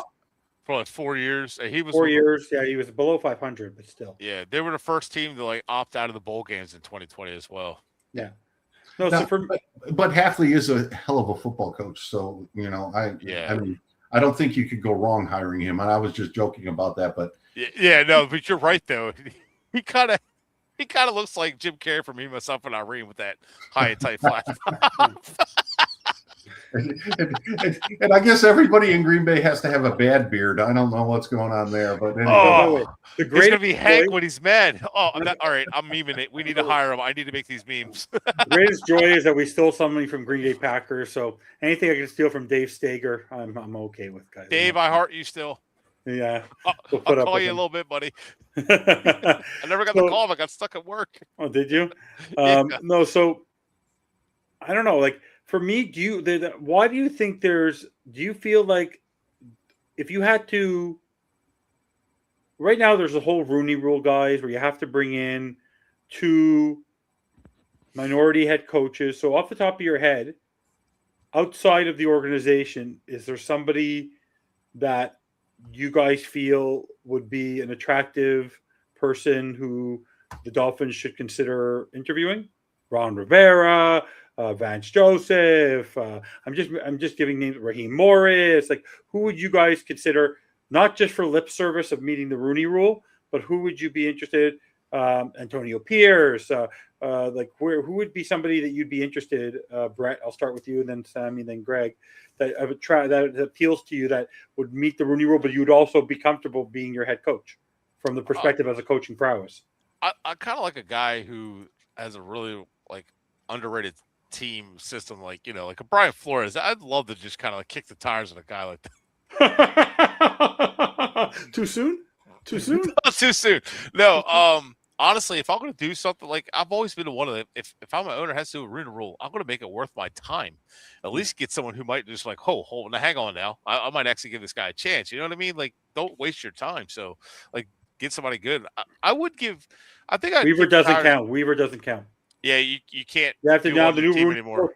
Outside. And that's smart, because you can't say, I interviewed 2 guys. You interviewed 2 assistant offensive line coaches. That doesn't count. You knew they weren't going to be, but I would say Vance Joseph would be an intriguing one, at least, because I know he's a head coach with the Broncos, and that was a whole train wreck he dealt with. I don't know that he'd be a good head coach again, but he's definitely somebody I think it's worth looking into. I think he's an intelligent guy. I think he's a well-spoken guy. I think he's a controlled, disciplined coach, and he's at least worth talking to and interviewing to see if there's been changes in his career since. And he has grown as a defensive coordinator in Miami. It was just awful, but again, players were not good, and he's been highly sought after everywhere. He didn't do great in Denver, but I feel like he's a guy that could do good again. But would that be his 3rd tried head coach? He was head coach of Arizona too, right? Was he there, or was that Wilkes? Was that Steve Wilkes? That might have been Steve Wilkes. It was I Steve can't remember. It was But Steve Wilkes. It was Steve Wilkes. Yeah, but I would say that Vance Joseph is worth talking to. And other than that, I don't know. He's been out of the game a long time. Is he not? Oh, yeah. Who? Jim Caldwell. What is he now? Yeah, Jim Caldwell's been out for a long while. He was like 60. He retired health-wise. Wasn't he hired for a day with Flores and then he quit? Yeah. Everybody quit with Flores. Robert Saleh is another one. I think I think you should kick the tires on him. I think a few teams should kick the tires on him just to see where he's at, what he's learned. I don't think he's a terrible coach at all. Again, he was with the Jets, so yeah. Anything with Jets, right? Yeah. So I would definitely another defensive guy, but Robert Saleh is a younger guy. I don't think the Jets were all that terrible under him necessarily, but I think his defense played pretty well under him. I don't know that he would have the right. I would interview him, see what he has an idea for offensive staff. If he can get his buddy Mike McDaniel to be offensive coordinator, that'd be good. I keep doing it. No, but I think he's worth your time to talk to. Greg, is there anyone that you have seen on throughout the league who's been a coordinator or head coach that you feel like is somebody who deserves a shot? I'd like to see them give Minter a shot, Jesse Minter a shot in from the Chargers. I'd like to see Shula get a shot. Well, who do you want from to meet the Rooney Rule perspective? I like the Minter, by the way, and Shula. Yeah, I like Shula and Minter. I like those two. And not just because his last name's Shula either. I think he's a bright kid. Who's the DC in with the Rams? Shula. Oh, Shula. No, he's a DC. Who's the OC? Yeah. Who's the OC? Mike LaFleur. Oh, Mike LaFleur. Okay, yeah. Okay. I don't know. The Rooney Rule's kind of. I want young and hungry. So if there's a young and hungry coordinator out there that I don't know about, I just know Minter because I know his name's been coming up. He's being interviewed by Cleveland, I think Cleveland asked for to interview him. So I'm sure there's some qualified candidates. I just don't know of them right now. I don't have any names right now. And this is part of the reason that they had that accelerator program for Josh Williams, like what Josh Williams is a part of that we talked about. So that's something that like this is probably why they have it too. I mean, I'm sure the coaches and the NFL teams know more than we do. But like I actually like Greg's pretty much saying the same thing. Like just go out there, someone young and hungry, see what they might blow your socks off. You never know. Yeah. Is there anyone that you, Sammy, has caught your eye over the years that you? I was checking because I do believe in downloading. If we're gonna use you want to do the Rooney Rule, I want people from the Patriots. I want people from the Bills. I want people from the Jets. I want everyone in division so we can bring them in and download what they're doing. So Terrell Williams from the defensive coordinator for the Patriots will be good. I would love that because just because of that, and the defensive coordinator for the Jets just because that will satisfy the rule. Get Jerome Mayo a shot. Sure, and then basically they come here and we download it because that's what they do. Remember, every single time that we had last cuts with the Dolphins, Bill Belichick used to take anyone from the Dolphins and bring him in for last 1 week. So download we're going to play against the Dolphins. I like downloading. So bring Robert Saleh, but I mean we don't need any information. Interview them. Download everything we need to know about how the Jets are doing things, how the Patriots are doing things, how the Bills are doing things. Didn't work so well with Poyer. That didn't work so well with Poyer. Oh, do they have it? I don't know. The Patriots might be a bad one for that. I'm just saying. Well, Rasul Douglas worked out pretty well when he didn't have great success with the Bills. He worked out well. No, for me, honestly, like I would like to hear that they are interviewing. If they interview, I don't want to hear that they interview 2-3 candidates. I want to hear a plethora of coaches, because this is an opportunity for somebody to really present themselves where they're not being forced in with a quarterback. They're not being forced in with any coordinators. They're not being. They literally could fire the head coach and say, "I do not want to keep any of my full rebuild. I don't want to see one coach left off here. But let me ask you guys. This is a great question for Sammy, then Bret, and Greg. Who deserves on the coaching staff right now to keep their job? Like, if you had to name 2 or 3 guys from, and you could pull, if you want, would you like me to pull up who the current coaches are on the Dolphins? Would that help? Or no, it doesn't matter. That would help me. How would help you? Okay, so I'll pull them up. Miami Dolphins coaching staff. Because I know most of them. I just want to give you guys everything, and you can give me yay or nay. That'll work. So Yeah, we do thumbs up and thumbs Frank down. Smith. So let's start on the offensive side of the ball. Start on the offensive side of the ball. Do yay or nay? Frank Smith? The guy was the tight ends, offensive line, and a run game coordinator. Greg, Frank Smith, gone. I can't keep Frank Smith. Butch Berry, gone. No, he has ties to Green Bay, and his linebackers are pretty good. You give him another chance? Nope. Darrell Bevel? I think he stays. Yeah. Like assistant head coach, quarterbacks coach? It's hard. It's hard to find a quality He experience. could work well. I think he would work well still with Quinn Ewers, right? Like I think he still has that a little bit. I think he has value. I'll just say it that way. Yeah, It's hard to find a coach. I'm not running in the. By the way, I'm not going to do the offensive assistant and run game specialist. These guys are going to be gone no matter what. John Embry, gone. Gone. You know who's suffered through this? I'm telling you, the guy has suffered since the 2019 season. You know who's still with us? Lemuel Jean-Pierre. Remember when he was made? The assistant offensive line coach. the Seahawks have him. Bye. He was. He was that demoted. poor guy. That poor guy. That poor guy was thrown in a Okay. He was thrown in a bad position. They're like, "Hey, buddy, we know we messed up. We're going to demote you because we screwed up." Okay. Yeah, Robert Prince. The Robert Prince was from Dallas. What do you? He didn't really do much with the wide receivers. I think he's a one. Receivers. You think? Yeah, it does. So this is the 2 ones. I think this is the Studsville. Is Studsville done? Another one carry over? I mean, how long? He's been here since Gase, right? Yeah. Jeez. I think it's time for him to move. But the one interesting one, about 3 of you, that I think the really interesting one, I could see actually working. Someone could make him the OC. Is Bobby Slowick. What are your thoughts on Bobby Slowick? He was the OC in Houston, Bret. Not a a coordinator, but I would know His brother is the one in Houston, right? Wasn't Bobby the one in Houston? He's the one in Houston. I thought he Bobby was the one in was Houston. Yeah, he's the one in I thought Houston. wasn't he one with the Bears as well? I think so. But Bobby is the one who was like the temporary head coach, or he was the one under D'Amico Ryans and then left. Oh yeah, Bobby was the one fired last year. Yeah. That's right. What are your thoughts on him? He's kind of the disciplinarian. He's a hard coach. I would not mind. Sometimes coaches staff need a badass, so I would not mind him being, Pretty much it's Butch Berry, Darrell Bevel, and maybe Slowick. So you could see players they would keep on this coaching staff. Yeah, on the offensive side of the ball. Bobby Slowick is the one on offense. Slowick, I think, he's worth hanging on to. Yeah, so.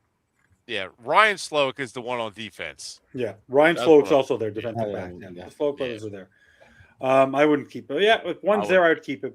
Weaver, if he doesn't get a job, you keep him? Give him another shot? It depends on who the head coach is, but yeah, that's true. That's true. But I think it's like this for me. I'm not dying to fire him. I'll tell you that. I'm not in a hurry to fire him. So you can say. I'm not a fan. I would not be heartbroken to see him leave. Austin Clark. People really like Austin Clark. Why? I don't know what. The D-line coach. Defensive line? Yeah, the D-line coach. I don't think our defense line's that good. They were underwhelming. They were too much up and down. I would not keep them. They were young, and I think they improved throughout the year. Yeah, because most of but Jalen Phillips never improved. So he was defensive line or linebackers. I don't know. Yeah, but Biggers and I think the only coordinator who should keep his job is Greg Ackerman. His kickers were fine this year. He converted our kickers. It was an improvement for sure. Yeah. So honestly, I see this as a real clean slate. By the way, do you think that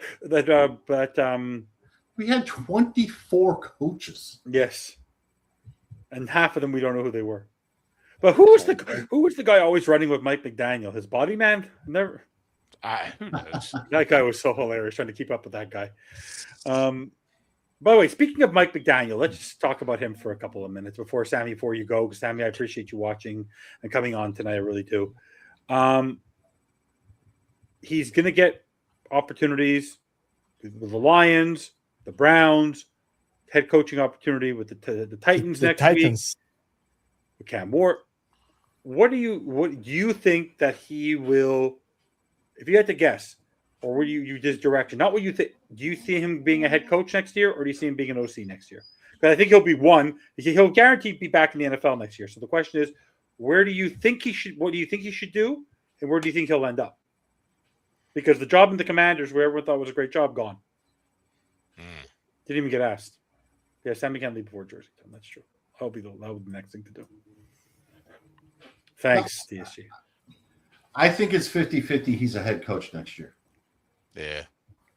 But what do you think, if you had to make a prediction, do you think, if you had to pick one, stop pushing.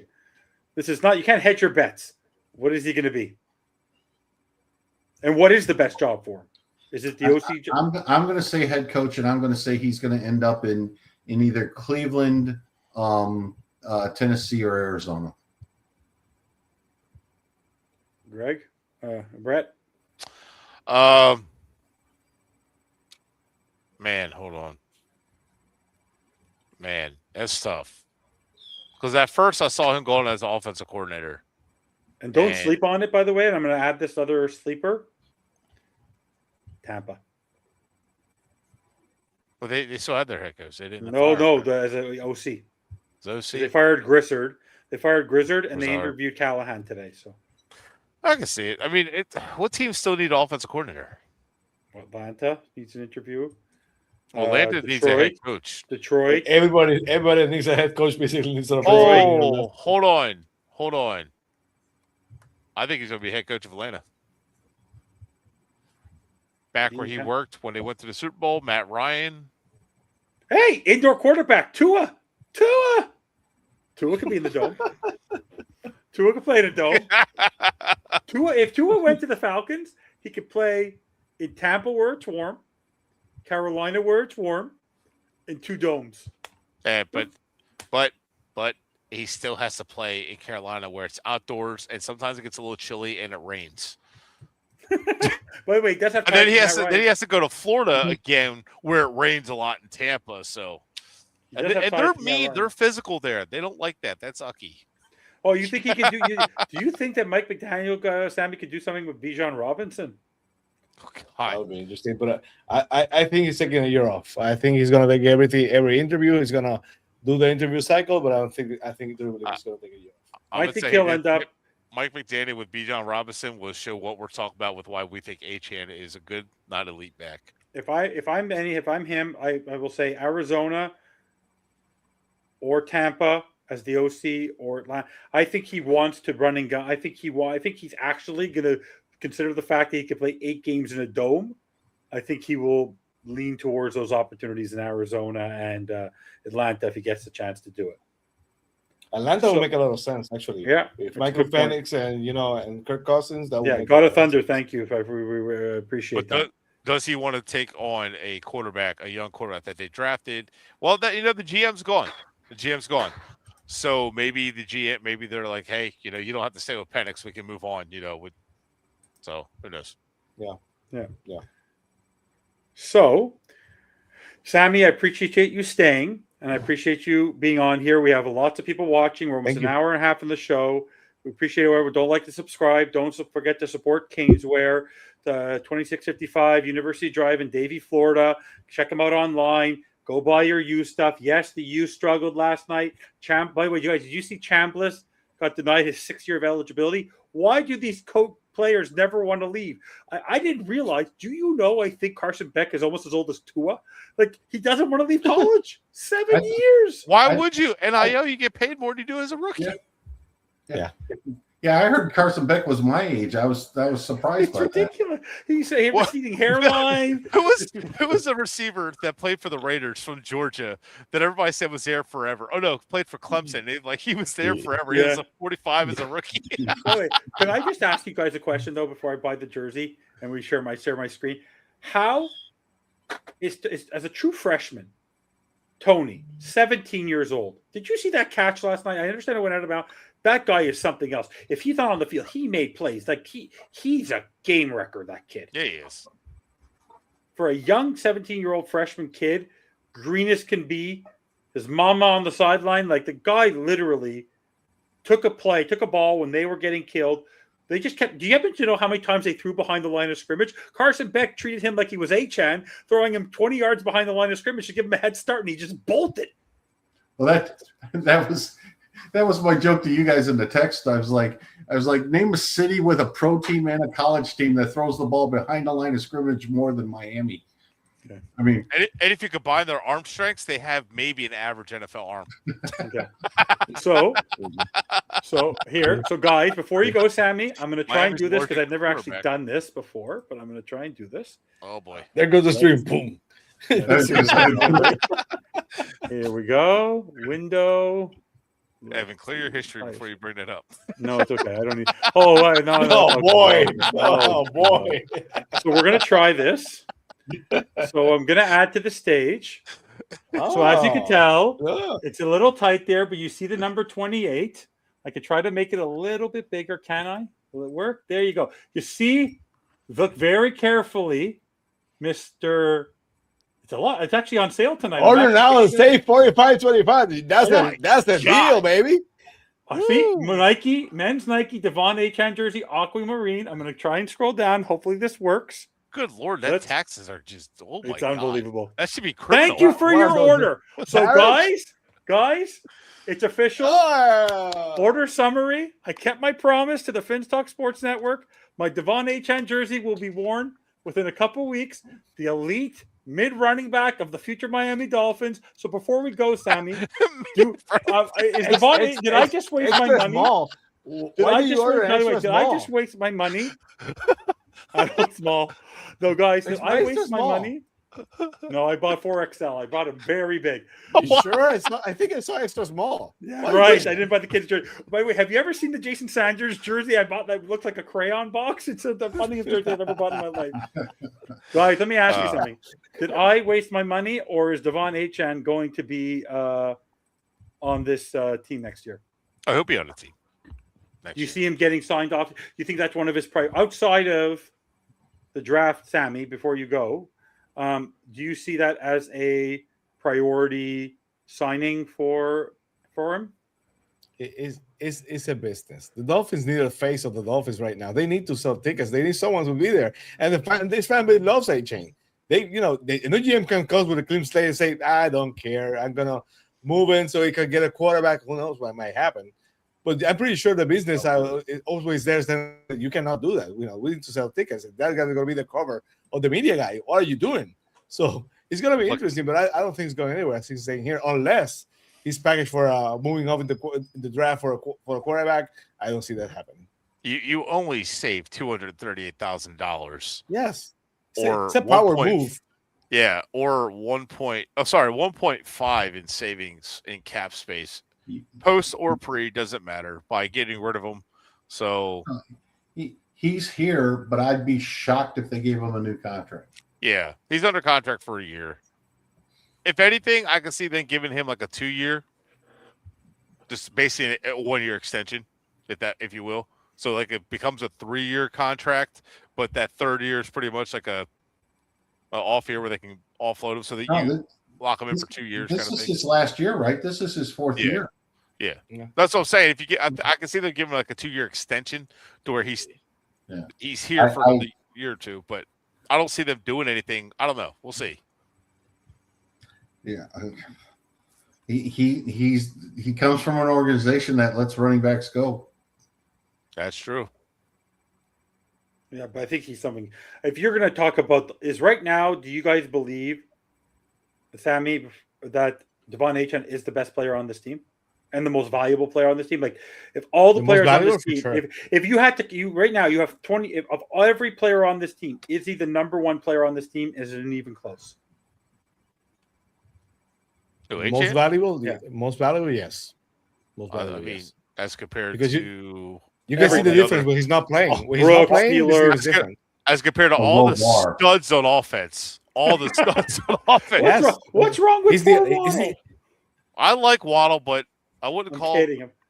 you know, he's. Okay. I wouldn't trade 2 first-round picks to move up for him. Yeah. So, Sammy, before you go, tell everybody where they can find you, what your plans are. Even though I'm expecting you to come visit us on OverTime every week. So, what are you up to on Fins TV, on FTSN? What are your plans? Driving everyone nuts on X? What's going on? We're on we're on hiatus for Fins TV. Season's done on Fins TV Plus. Fins TV is out. We might have a couple of bonus episodes. We're gonna be back for the draft. We're gonna be back for free agency. We have the Fins TV Awards on February 3rd. This year is gonna be, it's not gonna be as exciting as other years because the talent in this team was not as good. But we're gonna still have a lot of fun with the Fins TV Awards, February 3rd. And and with Bobby on the return on Fins Talk today on FTSN. That's awesome. So appreciate your time, Sammy. We really do. Enjoy your See you night. I guys. know it's late for you. Later, Coach. care, buddy. Later, Brett. Later, brother. baby. Have a good Evan, one, talk man. to you later. Have a good Thank one. you later, Sammy. Have a good evening, buddy. So, guys, we also wanted this season, which we're probably going to spend more next week. Who knows? We'll be talking about the head coach, so we may not get to draft stuff. But Right. if you're Sully, Jay, when you're right now, you're looking at the talent of this team. Yes, you have to draft. Yes, the cupboard is bare. Yes, you have tons of free agents. But if you're him, you walk the first day into your office as the general manager of the Miami Dolphins. Once you sign your head coach, and you have to start evaluating talent, you're going to have the Senior Bowl. You're going to have the Combine. What are you doing? Bret, Greg, what are you doing? Like, what's the best way to start this clean slate? Like, you have a clean canvas. You have to start. How do you build it? Like, how does he come out there? Because it's an opportunity that not most people get, right? Usually you have a quarterback that you don't really get that opportunity to really cut your teeth on. So, like, where do you start, Bret? Bret, go first. Good, Greg. ahead, Greg. Honestly, first you got to make a decision on the quarterback. All right, who's going to be your quarterback next year? Are you planning on a draft one this year or not? Are you going to make a play for Malik Willis? All right, and bring him in to be a starting quarterback. But after you make that decision, I really think they got to address the secondary. All right, and if they don't, they have to address the secondary heavily in this draft, and they also have to. It wouldn't break my heart if at number 11 they picked a wide receiver. I think you can get an impact player at 11. If they were to trade down, it would have to be for a pick next year. And if you're not going after a quarterback, stockpile picks for 27 and do it that way. Otherwise, stay there and try to get impact. Mm-hmm. Bret? I agree with Greg.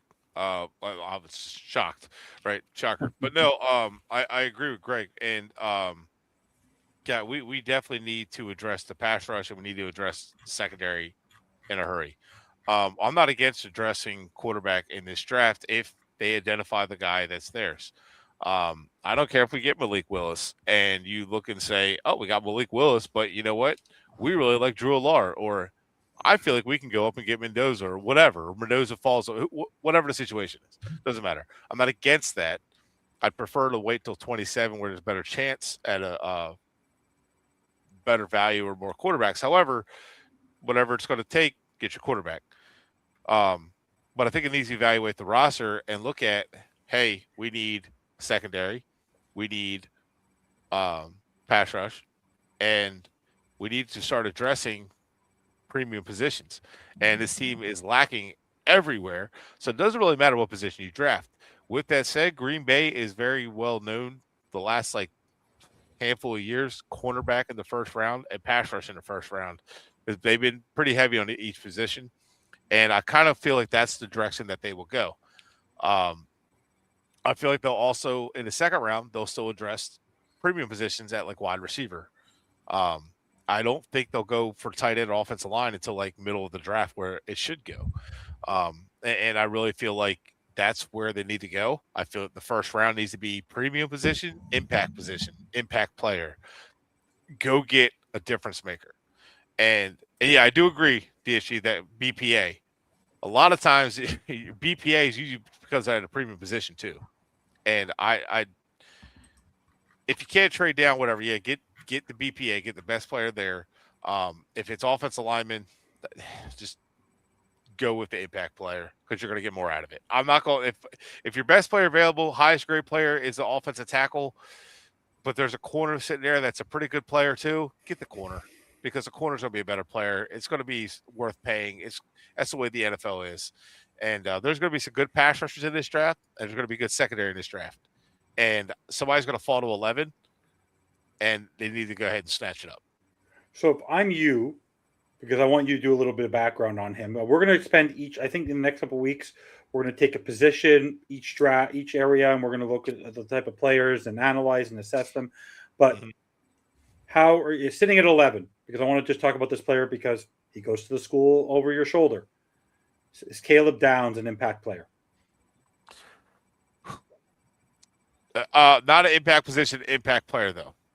Safety is not usually an impact position. Just it's like running back, where it's usually not an impact position unless they are a stud. Is he Kyle Hamilton?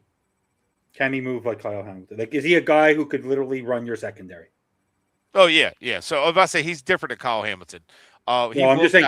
I'm saying not the same player, the same mentality. He is the guy that comes in day one and immediately is the leader of your secondary. He's the guy that's getting guys in position. He's the guy calling. He's calling everything out. He's going to line up. You're going to drop him in the box. You're going to put him in coverage. You're going to drop him deep. He's going to do everything you ask him to do. Like he does everything.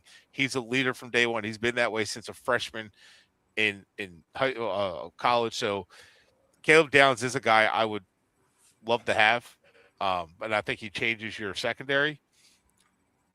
I actually don't know if I take him over a couple of these corners and pass rushers that I'm seeing, but I'm still early into like kind of evaluating that. Yeah, we're going to do that over the week. But Caleb Downs, I do love. I don't know that he'll fall to 11. If he's there at 11, I do like him there. If they trade down a couple picks and get him, would love that. That because again, safety, it's not a necessarily impact position, but he is a type of player that day one steps on the field and he's the face of your secondary. He changes your secondary. Green Bay has a tendency to trade back. They do. I think they've done that before, right? They're not afraid to collect picks. Yeah, I think. Did they trade down? Oh no, they traded up with us for Jordan Love. Never mind. They don't. No, but I've seen them. They're not afraid to move around in the draft. They're not afraid to move around in the draft, but I don't think that they move around really early in the draft in the first round so much. They move around in the second round and the third rounds and things like that. And you can get impact players. You need the second and third rounders to be players on your team. No.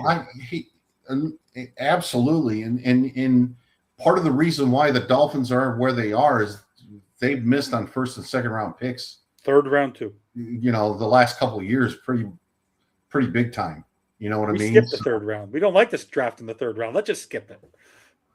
Or we give up a third round pick to move up in the draft to draft the running back that is, Or we draft the fifth best linebacker at Georgia that kept getting passed up by different linebackers. And I have a great question for you. No, I have a great question. Yeah. Oh God, here come talk about. By the way, Josh, if you're interested outside the draft show to come on OverTime, I'd love to have the battle between the two draftees because I'm telling you, me and Bobby can moderate. I could give my opinion, but between Vogel and Josh, their mentality to your two mentality, it's like literally like I've never seen. It's like night and day. But Josh and I go way back. Josh and I have been friends for like 15 years, so we go way back. Well, let me ask you guys. Yeah, we're an hour 40 in. We're going to call it a show in a little bit. I know you guys are tired. Probably this is nothing for us because it's our premiere episode. But I want to ask you guys a serious question. We're going to be in a clean slate mode.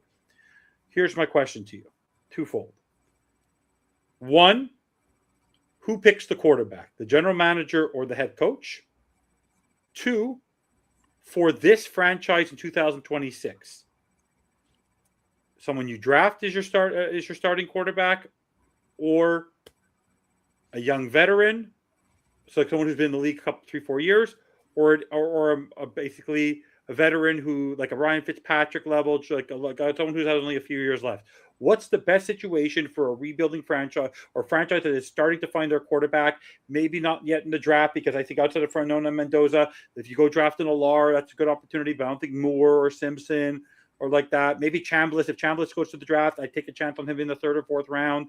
But where do you guys see, Bret? You can go first, and then Greg, the right situation. So who should be picking the quarterback?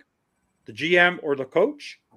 Secondly, what do you see as the right fit for a team on the trying to rebuild itself? So the answer to your question is going to be yes for that. So here's the thing: if you're going to have to bring a veteran quarterback in, right? This team is not afraid. Well, this team, Sullivan comes from a franchise that is not afraid to sit a rookie quarterback and let them develop. He's been a part of it. We figured out he started in 2003. He's been a part of it twice now. Okay. It's worked out. If he's your guy, if he fits your system, you draft him, you let him sit, let him develop. We don't have a veteran in front of him to do that. You can still develop him. That's what coaches are for. You put him in touch with the offseason coaches and all that stuff. And you get him working, you get him to fit. How I see it is you can get a guy that knows your system, depending on who your coach is. So if that's Malik Willis, or if I can't think of anybody else at the moment. It depends on who your quarterback is, or who your head coach is going to be, depending on what quarterbacks are available to sign. But I think you would have to get like a veteran quarterback, possibly bring in a veteran quarterback. If your plan is to go after a guy like, let's say, Alar, who needs to develop. He's not a finished product. He has a ton of talent, a ton of ceiling. He played in the awful system at Penn State. They don't develop the quarterbacks there. Bring them in, you can develop them. You know, if that's their goal.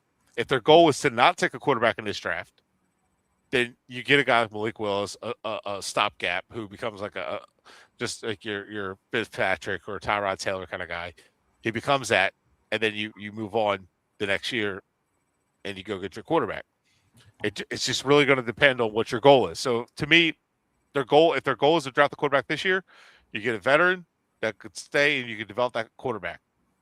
If not, if your goal is wait to 27, you just get someone who's maybe a journeyman quarterback. You just kind of that fits your system. And you just go from there.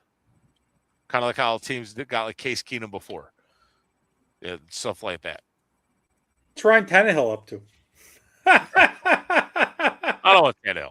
I'm just teasing you. Although Joe Flacco, I mean, for a year, Yeah. I would be against. I was not a bad idea, Flacco. Or you might see what the Bengals want for Joe Burrow. Oh, but if they figure out what you want for Joe Burrow, then your rebuild is. You might as well just trade up for Mendoza at that point. Yeah, exactly.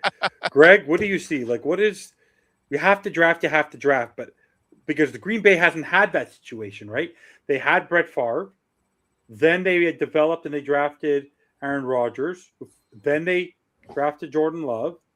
Then they went to go get Malik Willis as a possible backup. They've been very smart and systematic with their quarterback play. So what is the right situation for a team that doesn't have a quarterback?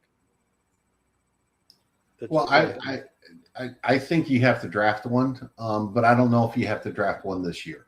And I'll say it that way. Or you're going to have to spend a first round pick to draft one.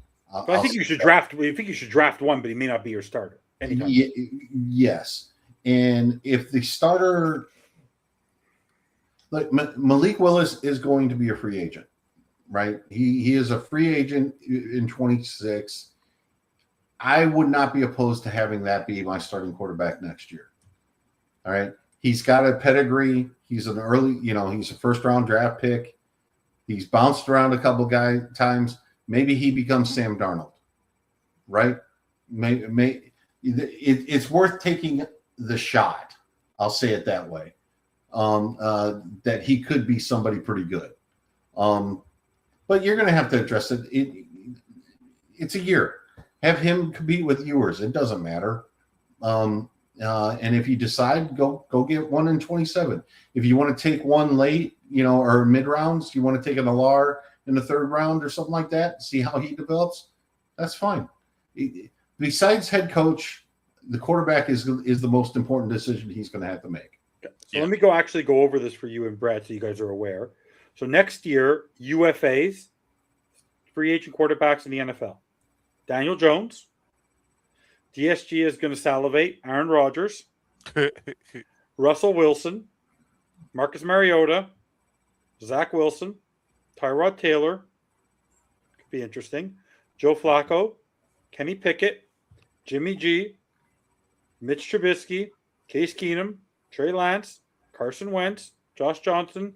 Brandon Allen. Malik Willis. Kyle Allen. Teddy Bridgewater. Brett Ripien. Gardner Minshew. Skylar Thompson. Tommy DeVito. Sam Howell. Jake Browning. Yeah. Is there somebody here that outside of Malik Willis who caught your eye? Sam Howell is definitely one of them I would consider.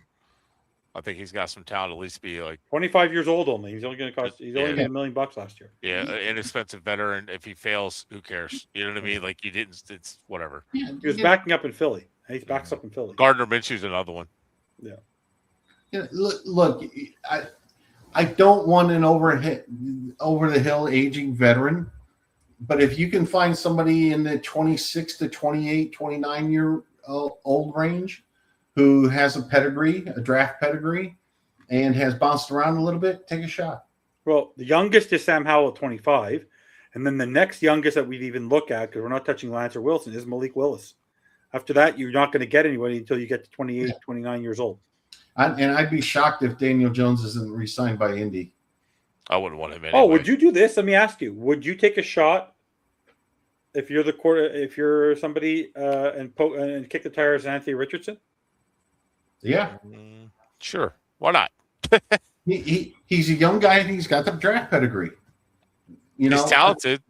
He's yeah. I mean that if you're going to go that route, that's the type of person that you go with for 26.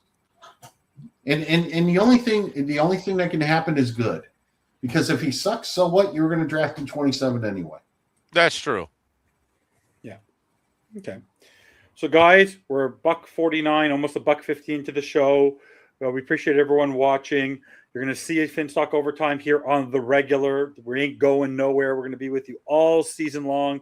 This is, guys, let me ask you guys before we go and we do our closing. Did you ever think when the season started, and be honest, guys, just be truly honest. Did you think that when we be talking right now on January the 9th, heading into the first week of NFL playoffs, that yes, we knew the Dolphins were going to make the playoffs. I think the three of us knew that was going to happen. Us negative Nancy's over here. But, well, us realists. But did you truly think that we would potentially be rid? And you can answer the question also about, do you think they're going to cut Tua? Did you really think we'd be at the point where McDaniel, Greer, and Tua, the three-headed monster, Curly, Larry, and Moe, would be gone, Greg? I never believed it in my wildest dreams. No, the best I was thinking of, best case scenario would be 2 out of the 3. I would not think of all 3, and it still might be 2 out of the 3. You know, there's no way. Well, let's put it this way. All right, there's 2 things that Sully, essentially could do right now to incur the wrath of the Dolphins fans. Right. One is basically trade Achane or get rid of Achane, and 2 would be coming out and saying Tua is our starting quarterback. Oh God, no! Well, hang on. Majority of the fan base would be pissed off, and then there's a small wave of them who be like, "Yeah, see, it was always McDaniel's fault."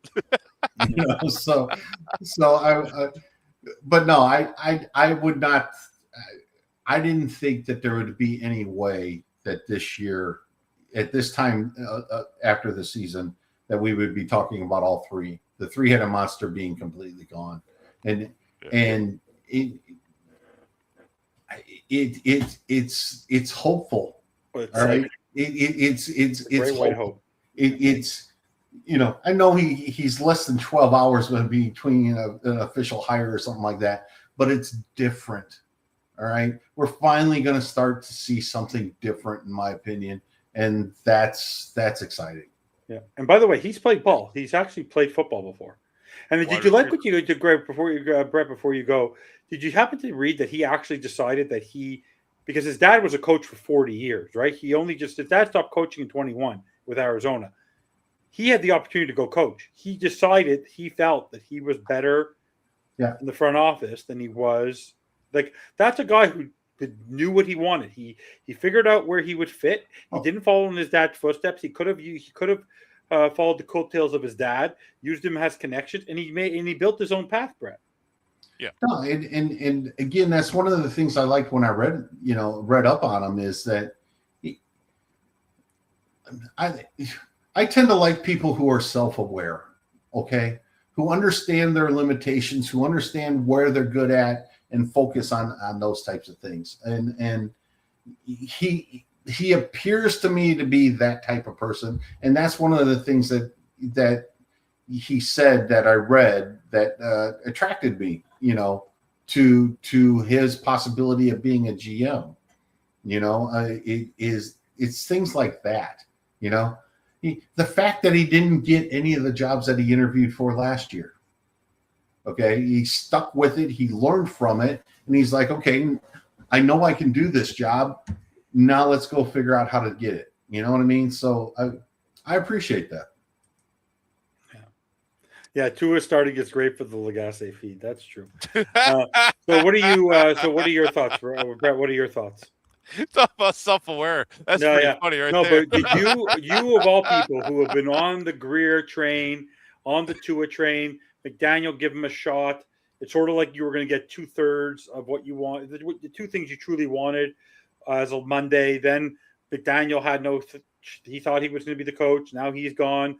I think you understood both ways. But did you truly, truly think that you, me, and Greg would have the entire offseason to actually have stuff to talk about? Yes, we have the draft, but the fact that we could actually talk about restarting this franchise, like, did you truly believe it? Or it was just hope? And now you actually have hope. No, it was pure hope. Like, if you told me, honestly, if you told me McDaniel got fired and Greer stayed, I would have believed it. Like, if you told me from the beginning of the season that McDaniel's going to end up getting fired and Greer's going to be maintained, I would have believed it. I also would have believed the other way, that Greer was going to get fired and we were going to keep McDaniel, because that's been the track record. And when we got to that point, it was like, man, here we go again. And I had the same gut feeling that we had in 2019, or that same feeling, like that when we fired Flores. I was like waiting for, all right, now Greer. Damn. So it was nice to see that, like, he celebrated someone losing their job, but it was nice for Miami to get a fresh start. It was good for McDaniel to get out of this mess, because I think the longer he stayed, the worse it would have been for his career, in my opinion. This gives him a chance to step away and say, let's see what's out there. Nothing's out there, or I'm going to take a year off, or whatever, and reevaluate, be an OC and reevaluate my head coach thing. So in my opinion, I'm just surprised. I was surprised when Greer got fired in the middle of the season, even though I told you it's a possibility that GMs it has happened before, which it makes sense. Maybe that Troy Aikman was talking to Ross then, because, I mean, that's about the time he said, and that's when Greer was let go. So maybe that is what happened. I'm surprised that even after keeping McDaniel, Ross decided, I'm going to move on from him. It seems like Ross learned from the last time when he had Philbin that, like, crap, nobody wants, and I'm not going to fall for this again. These candidates, like, I want to hire my own guy. And they probably had no issue with Mike McDaniel. They just wanted a fresh start like we did. And the fact that Tua got benched by McDaniel after an awful game in primetime for a rookie and to evaluate young players, it was refreshing. It was something we don't see. And it was, to me, it was just all around surprise. Greer was fired, Tua was benched, and then they're talking about trading Tua, or Tua's going to be gone. Is pretty much the writing on the wall. And then McDaniel's fired, and all of a sudden, the three are likely gone, and we're starting fresh. We're starting with a GM, a head coach, and a quarterback all together. This is beautiful.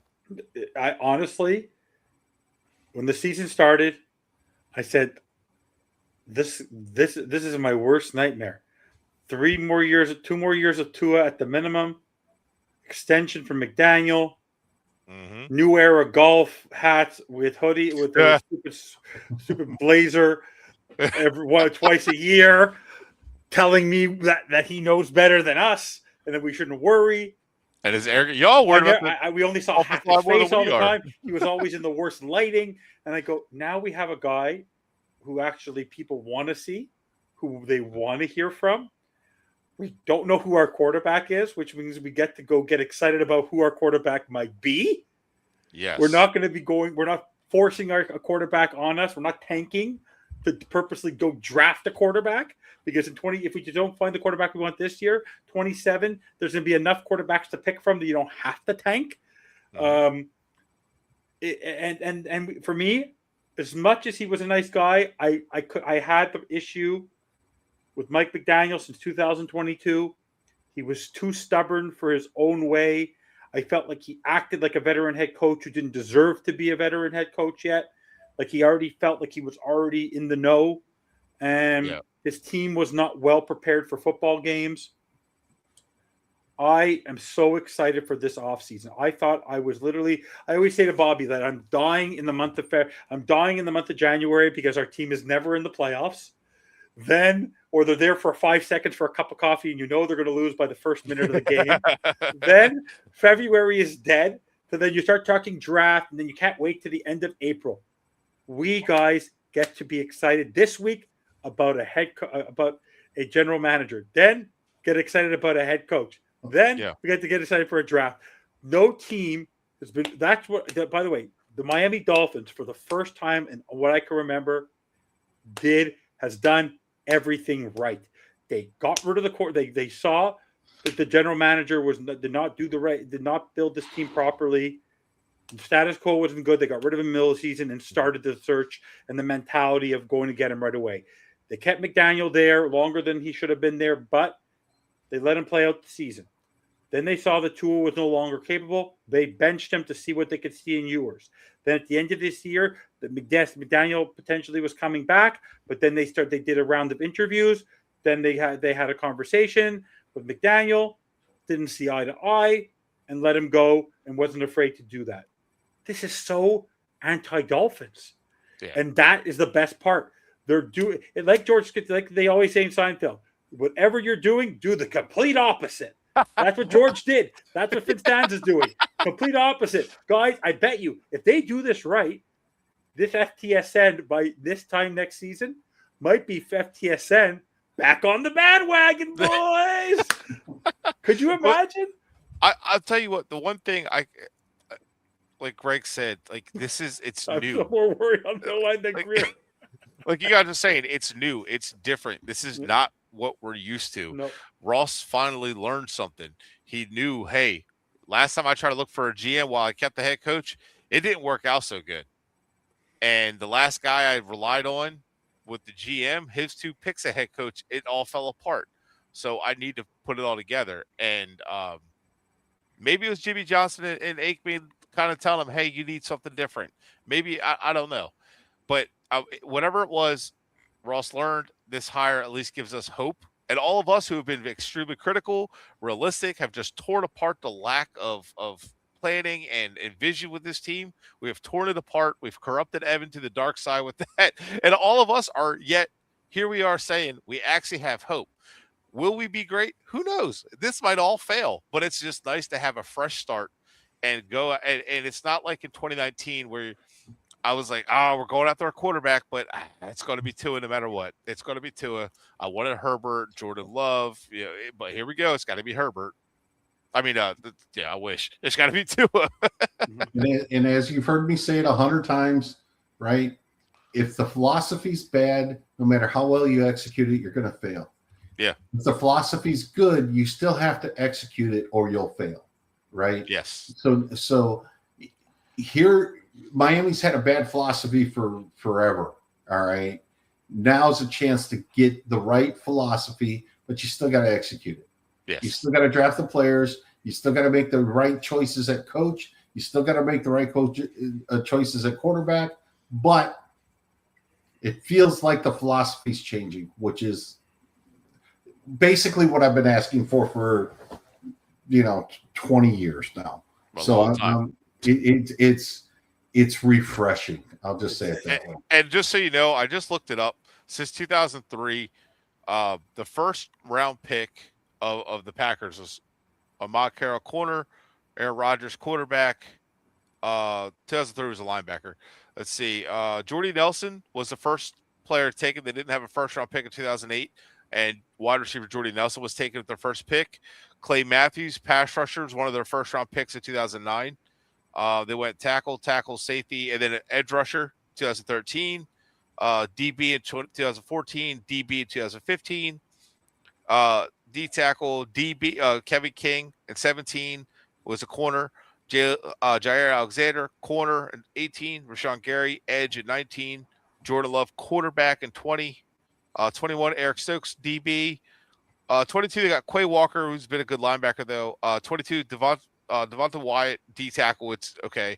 Lucas Van Ness in 23, pass rusher. And then Jordan Morgan, offensive line in 24. And then 25, Matthew Golden, wide receiver. So majority of the Tucker Kraft. Tucker Kraft. Yeah. What pick also. But the point that I'm making here, the first pick in the draft with 9 times out of 10 was a premium position. For sure. So they got a linebacker here, and Nick Barnett was a damn good linebacker for a few years. Quay Walker's been damn good. Devonta Wyatt's been good. By the way, are you watching the game? Yeah, and it's off over. Did you see it was 35-7? Did you see Kirk Gignetti, the look on his face when the guy called the penalty? Yeah, he was. That's why I said I want a coach that's pissed off up 35-7. I want the glasses. It's like the arm on his wrist. It's like what? He looks like he's about to put the guy in detention. No, they went up 42-7, and he looked pissed. And I was just saying, all right, but guys that look like him in the military were the mean guys. They were the guys that would rip you a new one for screwing up. I'm telling you, those guys are scary. I lied. Guys, I lied. We're still going to go on for 5 or 10 more minutes. Why? Because I forgot something really important. Because we're NFL guys also.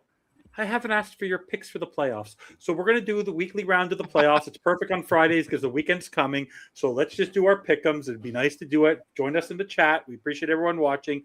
So tomorrow, 4:30 p.m., Matthew Stafford, Sean McVay, and the Rams travel to the 8. They're 12-5 for the season. They lucked out in the first round. Head to the 8-9 Carolina Panthers. Who do you got in this game, Greg and Bret? I think the Rams are going to make a legit shot at going to the Super Bowl. So I think the Rams roll. Yeah, Rams. Then this is going to be a battle of the NFC North. The Green Bay Packers. I think they haven't done this ever. I can't remember the last time they had to do this. They have to travel to Soldier Field to face the Chicago Bears. Is it time for Caleb Williams and Ben Johnson, or is it Jordan Love and Matt LaFleur's time? Bret? This one is going to be a tough one. It's going to be a claw fight. This one. It's going to be a battle. They're 1-1 in the playoffs against each other. It's tight. I'm going to go with the Bears. Screw it. I'll take the risky one. Yeah, I had the Rams before also, but who do you have, Greg? I know you're not a big Bears fan, but the Bears have a team that should do well in the playoffs. I'll say it that way.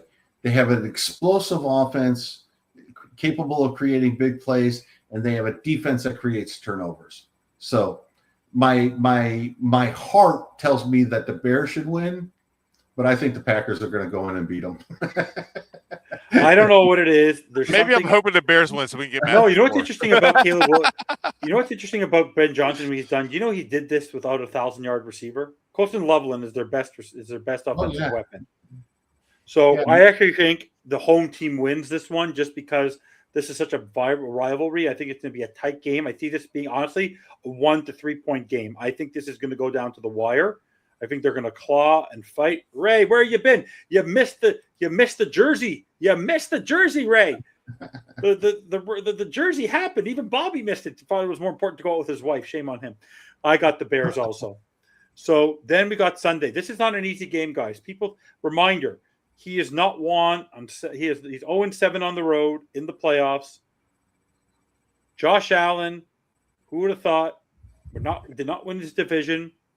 They have to travel to Duval to face the 13-4 Trevor Lawrence, Liam Cohen run Jacksonville Jaguars with a ferocious defense like I've ever seen. Greg, who do you got in this game? This is going to sound weird, but Me too, Ray. Ray, me too. Ray, me too, Ray. Today was hell. I like Jacksonville a lot in the AFC right now. They are playing some very good football, and they're both sides of the ball. So and they got a field goal kicker who can make it from 70. It's you know what? And that matters in the playoffs. Yeah. Bret, who you got? Oh man, this is not the Bills' year. The Bills are just down. And this was their opportunity of all years. No Burrow, no Jackson, and no Mahomes. And this is the year I thought they could have had a good year. And they're just depleted with injuries on defense, and they don't have. By the way, you know what? You're actually interesting, guys. Josh Allen is not looking good this year. I think Josh Allen's playing through some injuries that he's not. James Cook is their best player. He's been better than Josh. They don't have premium. You know what they don't have, guys? They don't have weapons at premium position. They don't have great corners, and they do not have good wide receivers at all. Which is why Josh Allen is so damn. Which is a reason to say Josh Allen is so damn good because he has been that offense the entire time. I think the Jags are going to win this game. I feel like the defense for the Jags is going to be the difference in this game, and I feel like the Bills are just going to have to regroup for next year. I think the Jags. I actually think this is an audition. Don't be surprised. I wouldn't be surprised if he takes a drive up to Jacksonville tomorrow. Maybe he didn't go home, and maybe Sullivan is flying up to Jacksonville to go check out Campanelli tomorrow. You don't be surprised. Don't be surprised if he goes to watch that game and scout him. Another tough matchup on Sunday, 4 p.m. The injury list, but overcome this year, 12-5. Brock Purdy. Who did Brock Purdy have his audition against? Do you remember which team that was? Where did he get his? Damn it. Damn it. Pretty much got played Tua. Oh, I played Tua on his first ever game. 7th round, Mr. Irrelevant. The San Francisco 49ers go into the team that gets booed, had a really rough season. They still won the division, but they can't figure themselves out. The Philadelphia Eagles. This is I think this is going to be a tough game, Bret. But who do you got? Oh, I'll go on the Eagles. Man, yeah, I'll go Eagles, but man, I don't trust defense. I don't trust their offensive coordinator. Oh, he's awful. You would talk about mismanaging. I'd fire him and go get McDaniel. God, yeah, I would, because God, he is awful with. But does Fangio like McDaniel? I have no idea, but I know I would not want him back because he has mismanaged an awfully talented roster. Yeah, he honestly made Jalen Hurts look awful this year. Yeah, he did. And they didn't know how to use Antonio Brown to save their life. AJ Brown. No, sorry. You want to know why I thought Antonio Brown? Because AJ Brown's been acting like Antonio Brown. He's sort of been a crybaby all year. Greg, who do you got? Eagles, 49ers. Philadelphia's going to win. 49ers suck. Why are you anti-49ers? Because he's a Shanahan? Huh? Is it Shanahan? They part of it is Shanahan. Part of it is they basically have pissed off and every good offensive player that they had, and kind of are leaving Purdy out on a limb. They don't have enough. Right. I don't know which one he's doing, Bret Allen. Yeah, I got the Eagles also. I think it's one of the worst games of the week. I was say I think it's going to be one of them ugly, like boring, ugly games. Yeah, like 17-16 or 17. By the way, and I could see this. I could see Hurts. The over under. I could see Hurts and Purdy over under four turnovers between the two of them. Will not be. These guys can throw turnovers. Now this is an interesting game. I think we may have a different opinion on this game. Jim Harbaugh, Justin Herbert go into the Patriots, and Drake May and Mike Vrabel. What do you got in that game? Sunday night game against in Foxborough, guys. Greg? My brain's telling me that the Chargers are going to win that game, but I think that Vrabel is going to figure out a way, and the long travel, West Coast to East Coast, cold weather, I think that balances everything out. but I'm still going to stick with it. I think the Chargers win this game. Yeah, I don't think they're ready yet. I got the Chargers. I don't think the Patriots are ready, and I think this is a Herbert's opportunity to. They're 1-2 against teams with winning recorrs this year. Yeah, they have not faced adversity. Adversity has not been their opportunity. Yeah. So I'm going to stay with that. Me too, Chargers. Who do you got, Brett? I'm going to take the Patriots because the Chargers have not traveled east very well. I'm sure they're already there. If I'm not them, I'm already there. They could be, yeah. For now, I'm going to go. I'm going to go Patriots over the Chargers, only because I think it'll be a close game. I'm hoping Chargers win though. Well, the next game, Monday Night Football. I think one of these teams in this Monday night matchup is actually the sleeper team of the playoffs. I agree. So Texans, Steelers. Hopefully, Brett, you know who my sleeper team is. Hopefully, you pick it right. But who do you got in this game? This is what I've been racking my brain on since we started doing this pick. But there's a sleeper team here. Now, the team that I think might be dangerous and they snuck into the playoffs is the Steelers. Oh, in the division. Well, on the opposite side here. So I think they can be dangerous. So here's my thing. I think both of these teams are dangerous. Everybody's overlooking the Texans because they started out slow and just kind of 9 in a row. Quietly, nobody was talking about them on a win streak, and they quietly just battled back, stayed the course, and just did what they're supposed to do, and it got healthy. I think this is going to be a close game. I'm having a hard time because the Steelers haven't looked great this year, but something like makes me think like Aaron Rodgers is just going to go off in the playoffs, like turn it up to another level. I don't know why, but I'm going to go Steelers over Ravens. Steelers over Texans. Greg? The Texans should win this game. I don't think they will. They're a dome team. They're going outdoors. They're playing at night in a northern city. This usually is a disaster. And you know what? If I'm Pittsburgh, I'm playing with the field. I'm not giving their defensive ends a chance to get any footing whatsoever to rush Rodgers. And I'm using home field advantage. And I'm telling you right now, and Rodgers played in Green Bay in sloppy field conditions. I just something tells me Rodgers is different in the playoffs until he plays the 49ers. He can't move. He can't move. Yeah, but something tells me that they win this game. You know what it is for me? Will Anderson is a beast, but I remember back in 22, there was a guy with a beard, fan of the Ohio State Buckeyes. Talked about a guy named Daniil Hunter, who was playing for the Vikings. And I started watching this guy. And I said, I'll picture him in a Dolphins uniform. Then he ended up on the Texans. And I saw him in a Texans uniform. And I go, oh my God, that guy is a monster. That guy is a game wrecker. Mm-hmm. And I actually think with these games, like the one in the Steelers Pittsburgh, is a defensive matchup. I don't think this is a high scoring game.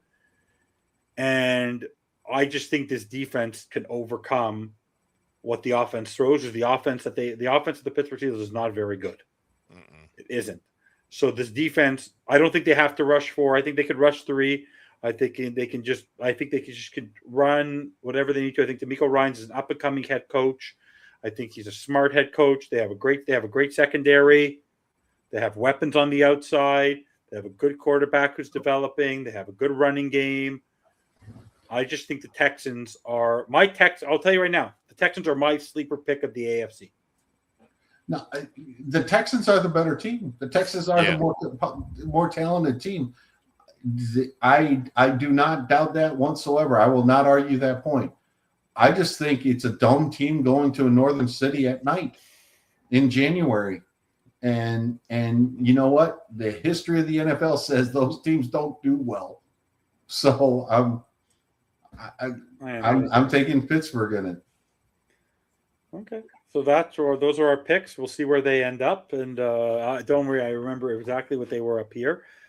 But guys, we're over 2 hours and 15 minutes. We are going to be calling it a show in a minute, but we've gone. It's a pleasure premiere show of the off season. We have so much to talk about. By next week, we'll be talking about more than likely a head coaching hire, hopefully some roster decisions potentially. I know they started doing some small stuff today, but nothing great. Maybe they'll cut Tua by next week. Who knows? Guys, we know where we can find you. I don't need to repeat that. But what do you guys, any final words after such a great week of talking from Sunday to last night to today? Like, I think it's been an awesome week of podcasting. So any final words for the two of you? Go Bears so we can get Matt LaFleur. No, I'm happy. Again, this could go the other way. This could go bad. We could completely miss again. But at least, and if you want to answer Anthony's question, because he just answered a question as well, I can bring it up for you. I mean, I think that obviously there has to be reason. There should be belief that, like, if Matt LaFleur is just looking at his record, he's been single-digit wins and hasn't had playoff success in the last 4 years. So, yeah, I can believe they lose this game as a one and done. Yeah, I could see them firing him, and so I definitely believe that he would be their top guy. And I think I think the work could be headed in the right direction. We've been burned so many times. I'll be a little skeptical and hesitant, but I'm excited for a fresh start. And this is going to be a fun offseason because we have hope and we don't know. And for the next week, maybe 2 weeks, we don't know the direction to go with head coach. And I agree with Greg. I hope they don't rush it. And this could be actually exciting and fun to see where they go. Like you said, Evan. Every year this could be exciting where it's like, oh, how are we going to get better? Oh man, we lost this guy. Man, are we going to have a replacement? Man, this is going to be exciting. So, and if after a couple of years we start seeing quality draft picks again, that's what gets me excited because I'm a draft nerd. Yeah, I know. Yeah. But it's not a rebuild. This is not a rebuild. The reason I don't think it's a rebuild before you go, Greg, is because last time we had a moron planning out our team. This is not a rebuild. This is a revival. This is not a rebuild. This is a revival. This is like a restructure of the. This is a rejuvenation. Like when we in 2019, I think we had a little bit of hope because the fact that the team was going to be willing to tear it down, but then they jumped the gun a little bit with Tyreek and all that. This for people as fans. They honestly, it's that guys. My favorite movie of all time, Greg. Before you go, The Shawshank Redemption. Right? It's one of my favorite movies of all time. I think it's one of the most beautiful movies. When Andy Dufresne gets out of the shit tunnel and he's out there like this in the rain, like I'm free. That don't you all feel like that, guys? Like honestly, I honestly felt like that when they fired McDaniel. I was like, I couldn't move. I was numb. I was frozen. And you knew how much I respected McDaniel as a football guy. In person, it's just kind of like a fresh start. Yes. Good, Greg. Yeah. I've been puking along the way. Let's put it that way. Upset stomach most of the time. No, look. It's a fresh start. I can't wait to see what happens here. The only thing I would, not that he needs my advice, but I'd say, Sully, interview a bunch of people for the head coaching job. Tons. Yeah. Get insight. Learn what people are thinking. If it's 12, 15 people, so what? It doesn't matter. Just interview them, see what you like, and go from there. And don't be transfixed. Don't have to have a short list.